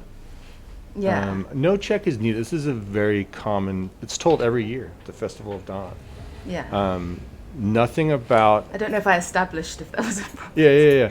Nothing about a prophecy is ever mentioned in regards to the defeat of Scansa by Feltrand. You know that like you've kind of said that Feltrand should have been overwhelmed. Scansa was clearly the stronger military power, but somehow Feltrand won that decisive battle, and therefore Scansa was scattered and defeated from that point on.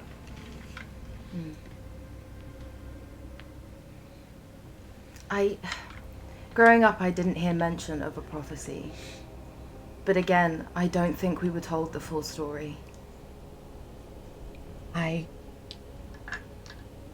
think you're right. I believe you. Because that scroll, when you scribe a prophecy, you aren't supposed to read it. It doesn't come true unless it's read. The things that you're saying about story reshaping our world have always been true. Whatever that was depicting. Do I know what that was depicting, by the way? Like, would I know anything about, like, that? Because I feel like we would have ways to get around reading a prophecy and still kind of, like, whisper about it. Like, yeah, you can know it without having read it and therefore making it true, you know?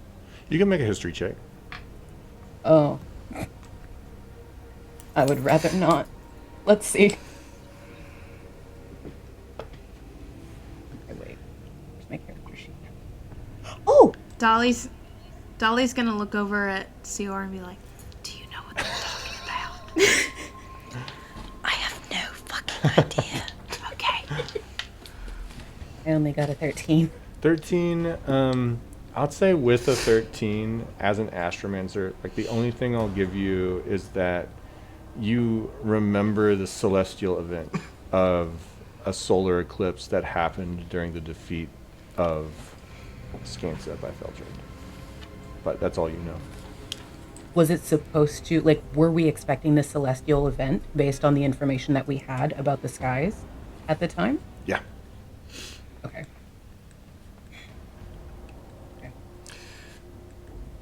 glass blades are used by Skansens, which means whoever this is one of my people. But it might not I think be. perhaps, unless they seek exactly what you seek. To tell a different story. Indeed. I thought I was the only one in the city with that interest. Fenora has to tell the rest of her sister being dead story, doesn't she now? No? Okay. Yes. Perhaps you see like Eadred start to kind of get uncomfortable. Yeah. And he just says, this speculation is just going to lead us down holes. We could be wrong. Let's find out how to get across. I think Fenora's quietly grateful for a task. Yes, yours getting antsy as fuck, bro. So. I'm sorry to ask, can you jump this? Fenora. I can try. Is there anything I can do to make that more less? When you make a long jump, you cover a number of feet up to your strength score if you move at least 10 feet. Your strength score is 18, so if you get a running jump, you will easily land on that next platform. So I don't have to roll for it. Mm-mm. Oh, I'm Okay, a leg that's it. Unless you want me to make Yeah. you roll for it. Please don't make me roll for it. Please don't make me roll for it. If you're saying this is within my abilities, then yeah. Yeah, go for it. Yeah. So I think Fenora takes a deep breath, steals herself for a second, and then just books it and jumps. Great. You jump. Powerful. Make a dexterity saving throw. Oh no. You got it. Don't worry. No, because I don't add anything to my dexterity. Sweet baby Jesus. You got it. Oh, fuck me. I got an 11. 11's enough. You hit the light lantern in the middle. You don't go sliding off, and you land proudly on there. So you're in this now middle platform. Again, you have this one light in the middle. You have a statue beneath you to the left of you, according to this map. And now you're on this platform, as well as just a level on the lantern as well. Okay. Dolly's gonna erupt in applause when she lands. I was gonna go beet red. Can I like investigate the statue? Like, what is the statue of? It's literally just like a pillar that's like in the shape of like an unhewn rock. Like each one is different. There's nothing special about it. It's like a kind of a naturally pulled Okay. stone that stands tall, casting a large shadow. Does it stand 15 feet tall? No. Could she push it over and it? Oh. Okay, I was just Oh, wondering. I see what you're if it, saying. like- I was like, yeah. So I'm in the middle one, right? So should I just keep jumping till I get to the other side and see what's on the other side? so you no longer, I think, have enough movement to make your jump confidently. I will make 'Cause I you can't go do back. an athletics check to make it to the next platform. Shit. I mean, I add Don't 6 risk- to athletics. But what if you die? Yeah, I fear. I am now a moth. Because we need to know what's on the other side. Because Yeah. How the Or- fuck do we get over there? how at least if the orientation, sorry, my autism brain is like, how must we solve? What is the logic? Because we're trying to make a path. I'm the only one who can jump it, and so I can't like do the fox and the chicken and the hen thing of like taking people one at a time. So there must be an orientation of the statues that make this traversable, right? Right. Oh, But there's no bridges. So this is what I'm saying. Yeah. How does the orientation of the statues make this more traversable? I don't know. You all can make an just start with investigation. levers? At any point, you can make an Yeah, investigation. that's what I check, was and I'll about give to you a ask. hint. Okay. Okay. Fucking freaking out, y'all. Oh my God. 18. No. I got 10. 10. And I got a Dolly, 7. you look at as you're like, what the hell are they talking about? You kind of like start looking at the reliefs again, and one of the panels catches your eyes of this figure, who starts walking into the forest, being led by the shadows. She's walking on the shadows to go where she wants to go. Oh. Guys, I think it has something to do with the shadows. Oh. So do we just all orient them so the shadows make the path? You also have familiars that you can experiment stuff with. Oh yeah. Oh. Throw your beetle onto the shadow. Dick, go check it out. Asshole! Maddie, Dick get your goes- dick out, What do you bro. want Dick to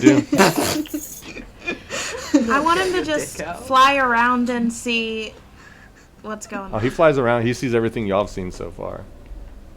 Okay, Have him land on the shadow.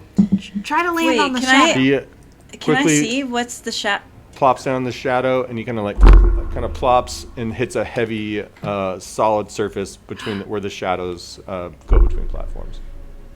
Oh. Dick, my like a beautiful play. boy.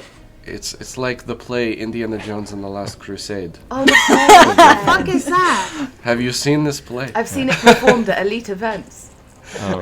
And just if y'all figure out a way to get one of y'all across, we'll say all of you get across. We don't have to worry about like we have to do this perfectly 5 times in a row. Okay, so we need to keep rotating it. So use the lever again. Well, but Yeah. those Pull two. the lever. Pull the If lever.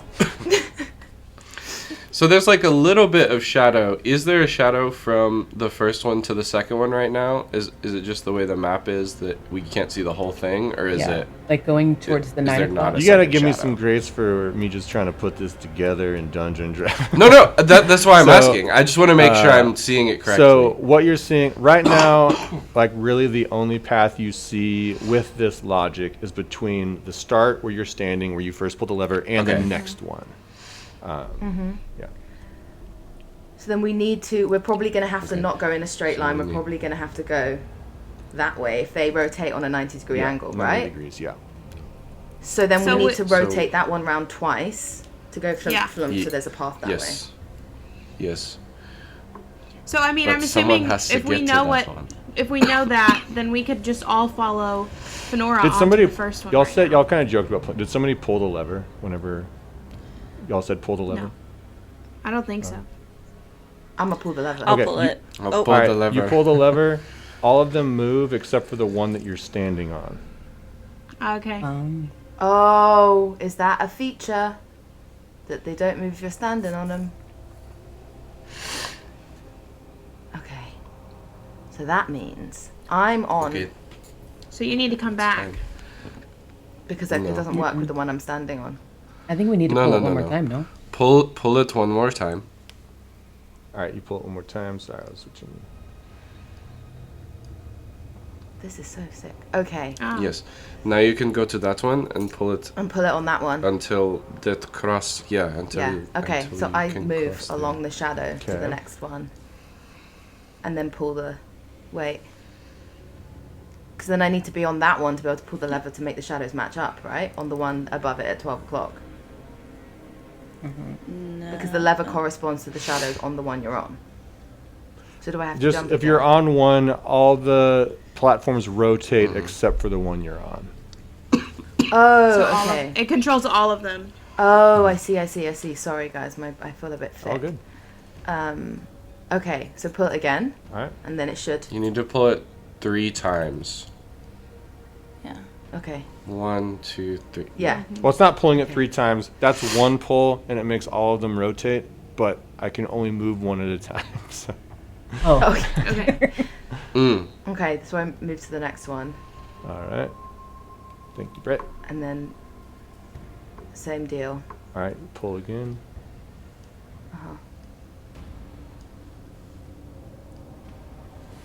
Oh shit.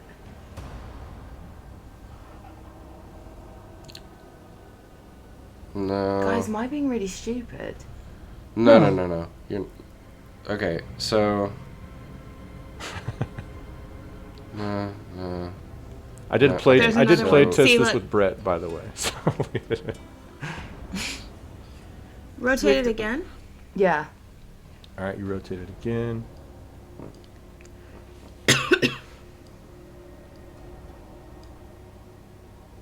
Because they're going in order at 90. Like. Oh no! GCSE maths was a really long time ago. I can't do angles. You need to move it again. Yeah. But you need to go back to the previous one. Because it's the one you're not on that doesn't. It's the one you're on that doesn't rotate. Yeah, Right. so you need to move back to Okay. the previous one. But that means I need to So you rotate need to- again to be able to move back. Yeah, is that- so rotate it again. Okay. Please. Rotate. One more time.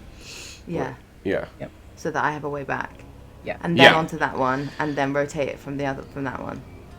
Uh-huh. Yeah. Because then those won't move. Oh shit. Don't But you then, need to go wait, yeah, all the way so over then to you the could right? go across and jump. Right? Then I could. Can I jump? Oh it? yeah, can you jump that? Because that's Can I only do- 10 feet. That's less than 10 Yeah. feet. Yeah, Athletics you could do check that. to Yeah, jump for it. sure. But we can't. Sorry. But apparently, Correct. so I have to get someone that's not me across, and then.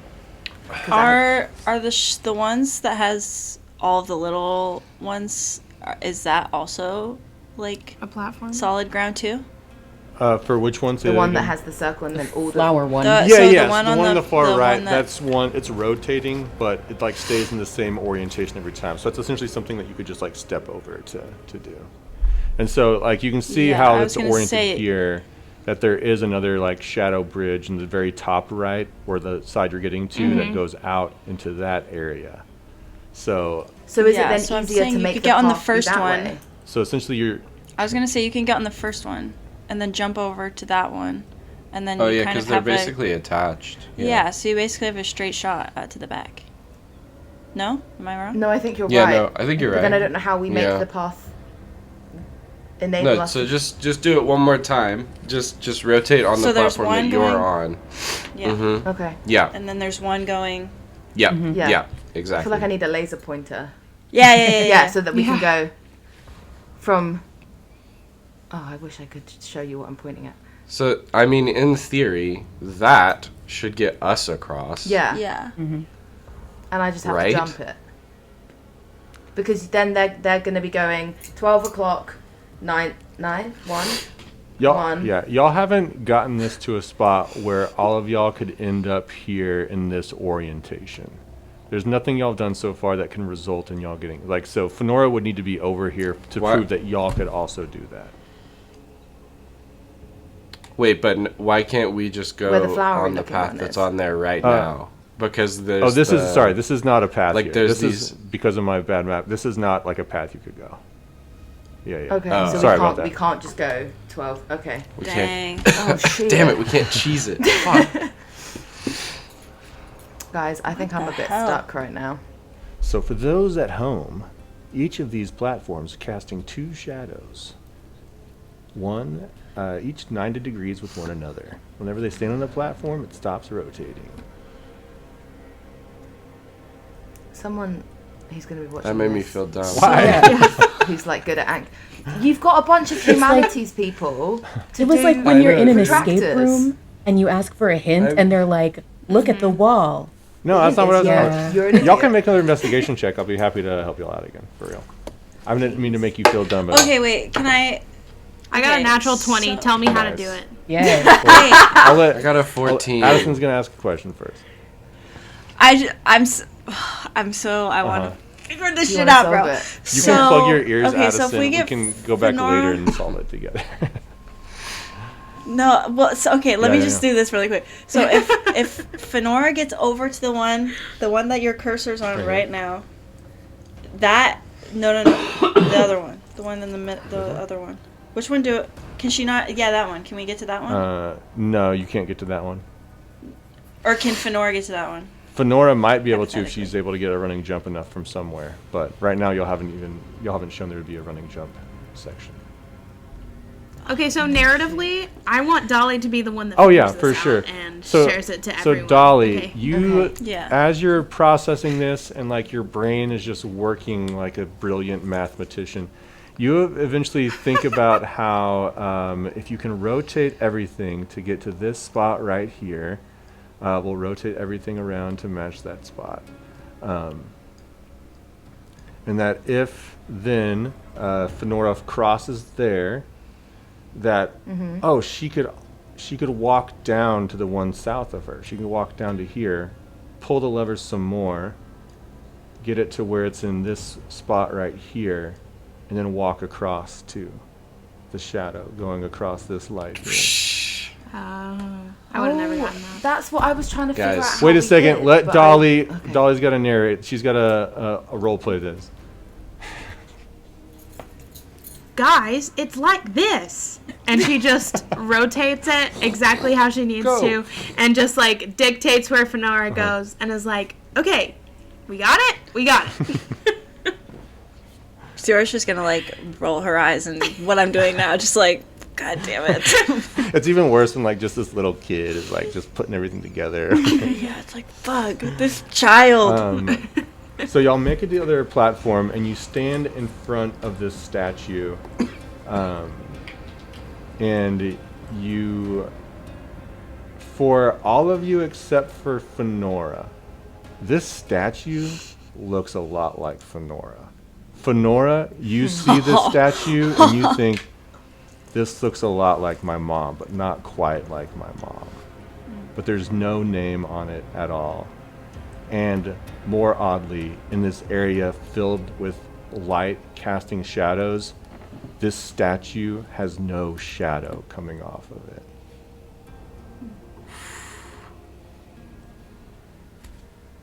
Fenora, is This that who you? believed it was?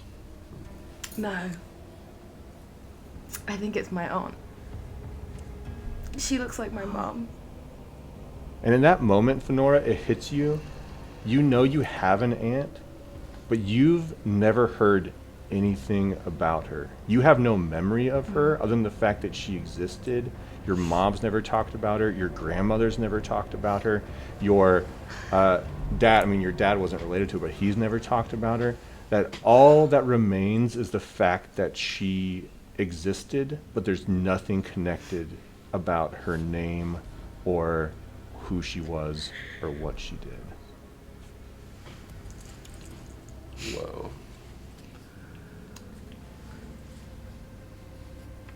I think Fenora's distressed at this, in the sense like when you're trying to play something and you know there's a massive gap, and a gap that doesn't feel right. This is not a matter of her forgetting.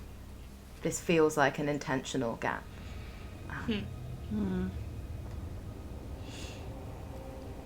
I think there's something, the memory feels misplaced. I know that that's my aunt, but I can't, there's nothing else there. Do you mean, like, your memory's changed? Or that you just never met her? It's not that I Or never a met third her. option? It's that there's nothing there. Like, there's nothing that, like, it's a void as opposed to a forgetting, I think, is what I'm guessing is the implication.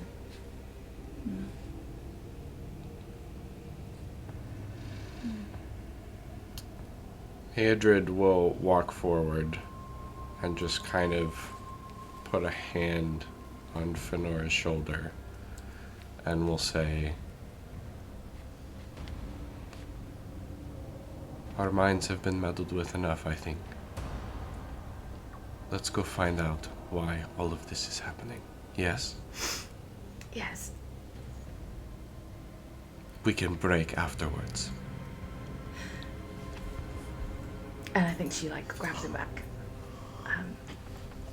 And just looks at him and says, "Thank you." And then I think we want to keep going.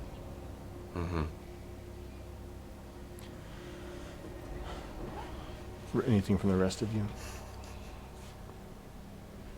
Fenora's losing her shit in the corner. Guys, the fan fiction is writing its You guys are never beating the not a couple. Like, you guys are never beating the couple allegations. Guys, friendship is a thing. Not in this world, it ain't. Nope. Not in this world. Romance, the top of the hierarchy is just capitalism.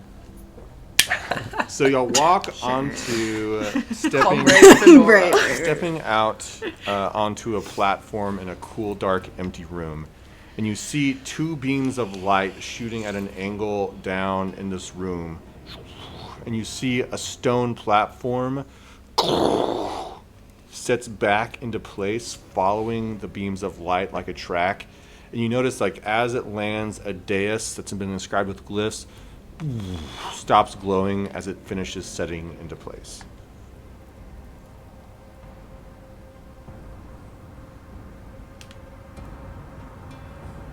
What? So essentially, an Sorry. elevator has come up, it stopped working. Okay. I'm sorry. I was really trying to figure out what that meant. But I see what you mean now. Describing it as an elevator, I understand. What? I'm sorry. Speak plainly, dungeon master. Just tell me it's a freaking elevator. riddles. Well, I was thinking it was a puzzle. You're I was right. trying to figure out the puzzle, not that it was an elevator. But is I'm it not sorry. a puzzle? Do we not have to make it move again? I don't know. Life, He didn't get that life far. is a puzzle. Oh. All you know, this platform was moving Life is a up, highway. following these beams of light that shoot down in this empty darkness below. Okay. It landed into place. Yes, There was a dais after it landed with glyphs on it that stopped glowing. Okay. Great. Is it at Onto a the point we can platform. investigate what the glyphs It's are? literally like right in front. It's like stopped right in front of you. Like it's come up, like you're here, it moved up here, set into place, the dais stopped glowing. Which likely means that someone was on it just before us. Let's go. Yeah. Yeah. I'm jumping on it. Yeah. You all stand on, Can we all fit on it at once? you all fit on it at once. You all stand on this platform. Does it move? It does not move. Oh, shit. What if we jump? Does it move? Make a dexterity. No, I'm just joking. If you jump, What if we bounce? you just hit hard floor. Oh, so it's not like a pressure trigger. And you said the dais thing stopped glowing? I'm guessing Can- that's what makes it move. Move. Can we do an They're like- investigation check? It seemed like Adrian just touched it there. Did you touch it, Adrian? Well, I was saying, like, is it like it's in a position we You could could touch touch it? it. Yeah, yeah. Is there? Yeah, Adrian would touch it. So Sorry, as you start guys. looking at it, Dolly, on a roll after that shadow room of your brain just firing all cylinders, Adrian touches it, and it starts slowly moving down to the darkness below. You just don't know where it's going. Can I That see was it? the Is there easiest anything puzzle on the yet. walls?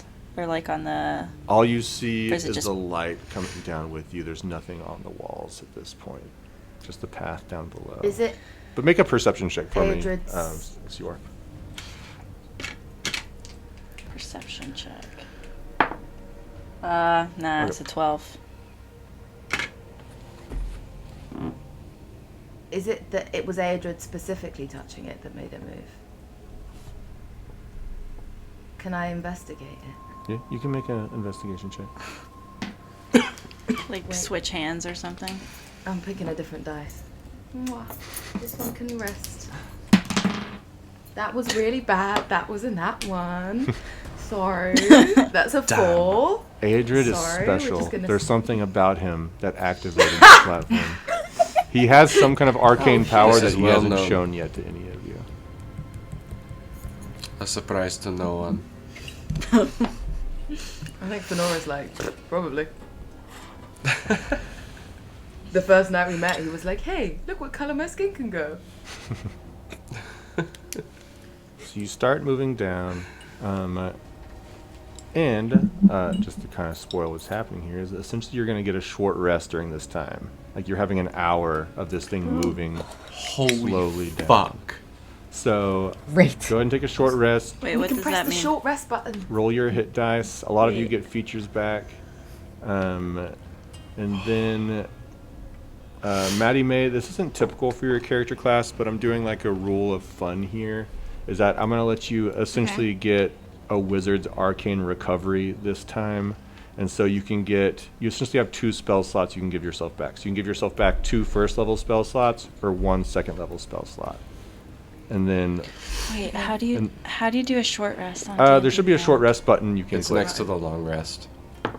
Can I ask might a be question it. about the short rest button? Of course. It has ticked Oh. automatically apply healing with dice result. Do I need that ticked or unticked? So don't leave it unticked. Okay. And then if you're rolling hit dice, which the hit dice is like if you're recovering hit points, you have 3 that you can use. And for you, Fenora, you can roll up to 3d10 and then adding on your constitution with each roll, which is 1. So you roll a d10, add 1 to it, and increase your hit points to that amount. So And I do that 3 times? Do I have to do it 3 times? you can do it as many times as you want to. You can save them. I'm cool with you like kind of rolling one, see if it works, rolling another one, see if it like gets you up to where you want to be. So, but you can do it up to 3 times. I And mean, just I'm check only- them off once you're done. Oh, Addison, did you find it? Yeah. So the platform slowly moves, and all you're left with is silence and forced patience in this quiet moment, only lit by the softly glowing light of the glyph on the dais / this elevator that you're on. You can't help but think of how not long ago these same people next to you were plunging from the skies near you. So as you take this short rest, you have this moment with one another before who knows what lies beneath below. I'm gonna turn to Fenora, and I'm gonna say, I don't think I thanked you for healing me earlier, so thanks. You're welcome. I'm sorry it was such a sort of socially inept interaction. It's okay. I'm not used to. I'm not quite used to touch. In a while, yeah, it's a long story, but thanks anyway. You're welcome.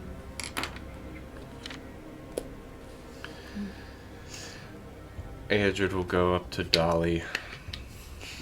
I'm scared. Not really, not really looking at her, and we'll just say, I should have accepted your help. My apologies.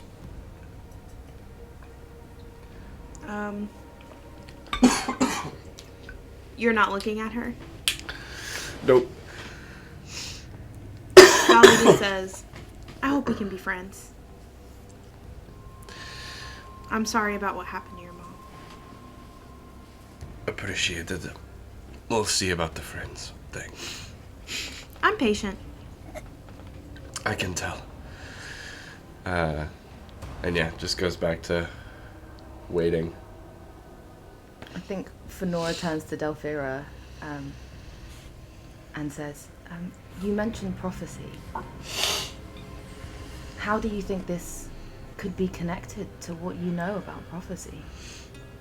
If there is a void in your memory where your aunt should be, it could be a result of a prophecy being read. If the way that you're talking about the tides of war turning is so unnatural, there are only a few things that can do that. I mean, a pact maybe, or a big spell of some kind, or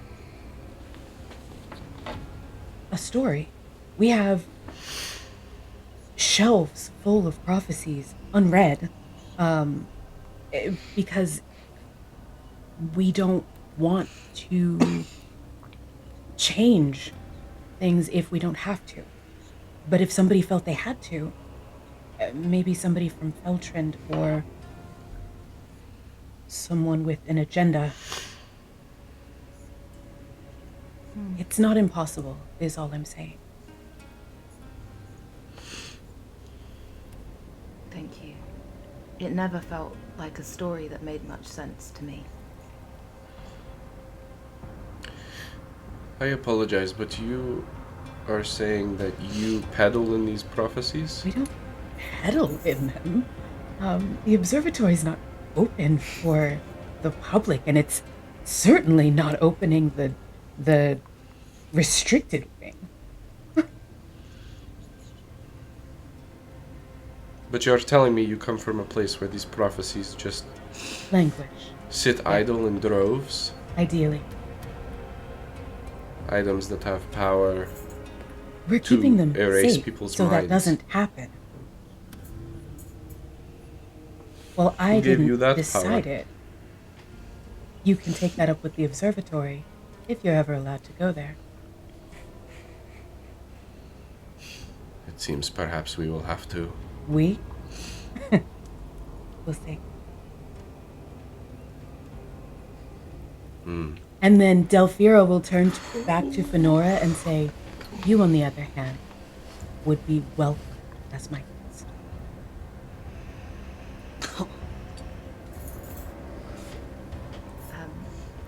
I think Sonora just recognizes the tension in the moment and doesn't want to exacerbate it. So nods politely and says, thank you. Would I be welcome? It's... Children are a bit difficult up there. Maybe in a few years. Several... I Where really is am that? considered an adult where I'm from. I wouldn't be able... Oh, I'm from Maytera. right. Oh. And your people don't live long? Oh, No. I mean, well, there's a lot of different species. It depends Well, on if what you you're- mean by long. considered an adult. Not as long as You're what? 8?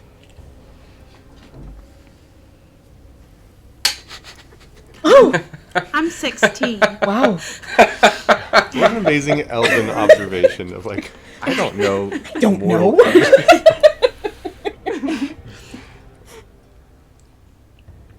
I'm 16 and I am, let's just say I'm old enough to be here and to help all of y'all as I've been doing. You have been doing great. Do you want a candy?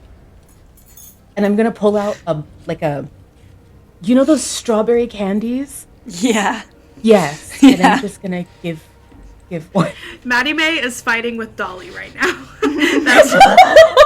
that's what's happening internally. Dolly gladly accepts the candy. And Delphira just gives her a little pat on the shoulder. Good talk. Good talk. I think Fenora asks Aedred, growing up, what was this? Yeah. Yeah.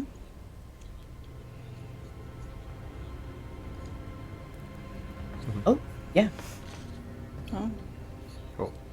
While you're doing that, I was going to see if is there somebody you wanted to talk to at this time, or what are you doing at this time while the elevator is going down? Yeah. I don't really have. She doesn't really want to talk to anybody. I think she's just shared a story that she hasn't told anybody since she left home. So she's kind of like freaking out a little bit. So she's just gonna like take out one of her blades and is playing with it. Yeah, just kind of fidgeting. How did she react in her, like at least feelings-wise, to how Delphira was speaking to Dolly? Anything arise in her with that? Or with Aedred speaking to Dolly? Just because you've been protective over her. Yeah, she definitely clocked it. Yeah, I was gonna say that she would definitely clock it, but it didn't seem to be anything. I think she probably laughed when Delphira was like, "You're 16. You're not 8." But yeah, pretty chill, I would say. Just kind of keeping to herself. In this moment. Okay, I think I'm good. Sorry. Dolly would go and sit next to Sior. I didn't know you had a sister. I do. Yeah, she's a little bit younger than me, but yeah, Did she make your wall hanging too? yeah, she made it for me. Yeah, it's one of our activities we like to do together. I think I would really like your sister. She's much cooler than I am, which is saying something. So Well, that's hard to imagine. yeah, but yeah, so she's taken care of though. Thanks for talking about her. We do what we can. They did ask to share a story, so I, shared a story. So.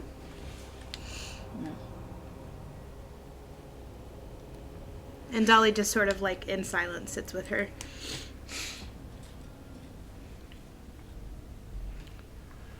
The platform continues to move down till eventually you start hearing sounds beneath of water trickling. It lands, and you see before you another portal with all you can see at this point is a stairwell going up from where your vantage point is on the platform.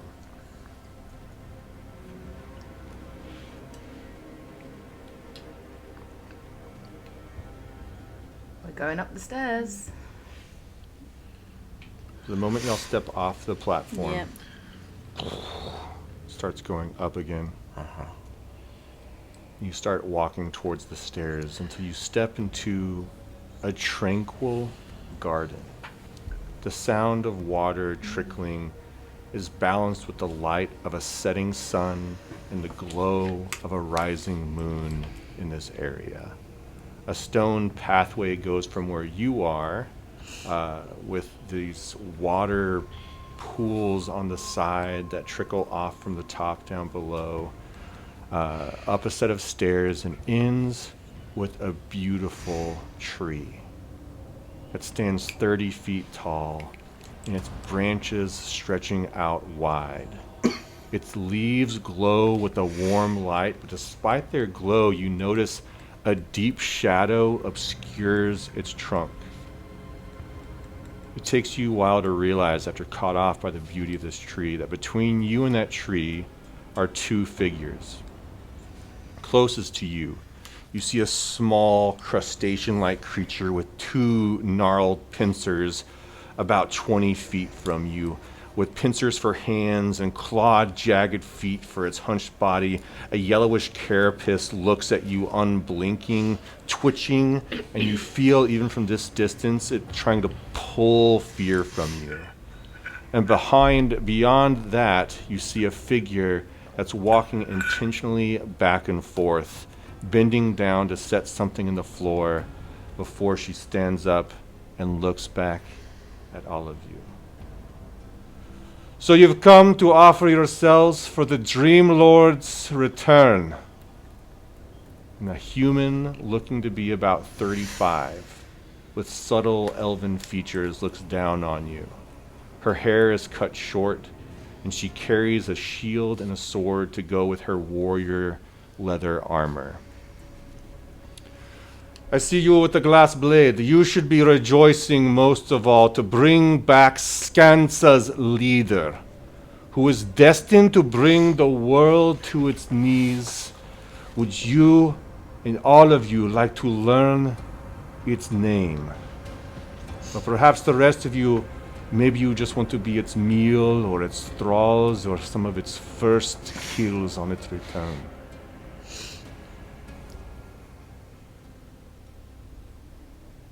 I want to know its name. Then, I want to cast a spell. then, daughter, we shall learn together here shortly once this is done.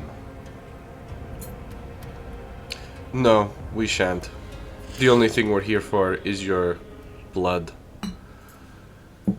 Well then, Let's it's go. unfortunate. And Aedra's running straight at the You at see both. her eyes light up in the joy that you also exhibit of causing pain to others. And she says, then let's begin. At 3 points erupt from around the tree, these 3 floating orbs. One drawing in moonlight, another starts peeling away the shadow, and another starts fracturing the sunlight from the essence of the tree, and the tree starts to crack as if fighting a strong wind. And that's where we're going to pick up next session. So that's it for today, heretics. Keep questioning, keep rolling, and remember, the dice giveth and the dice taketh away. Join us next session, and we'll see where our prodigal pilgrims wander next.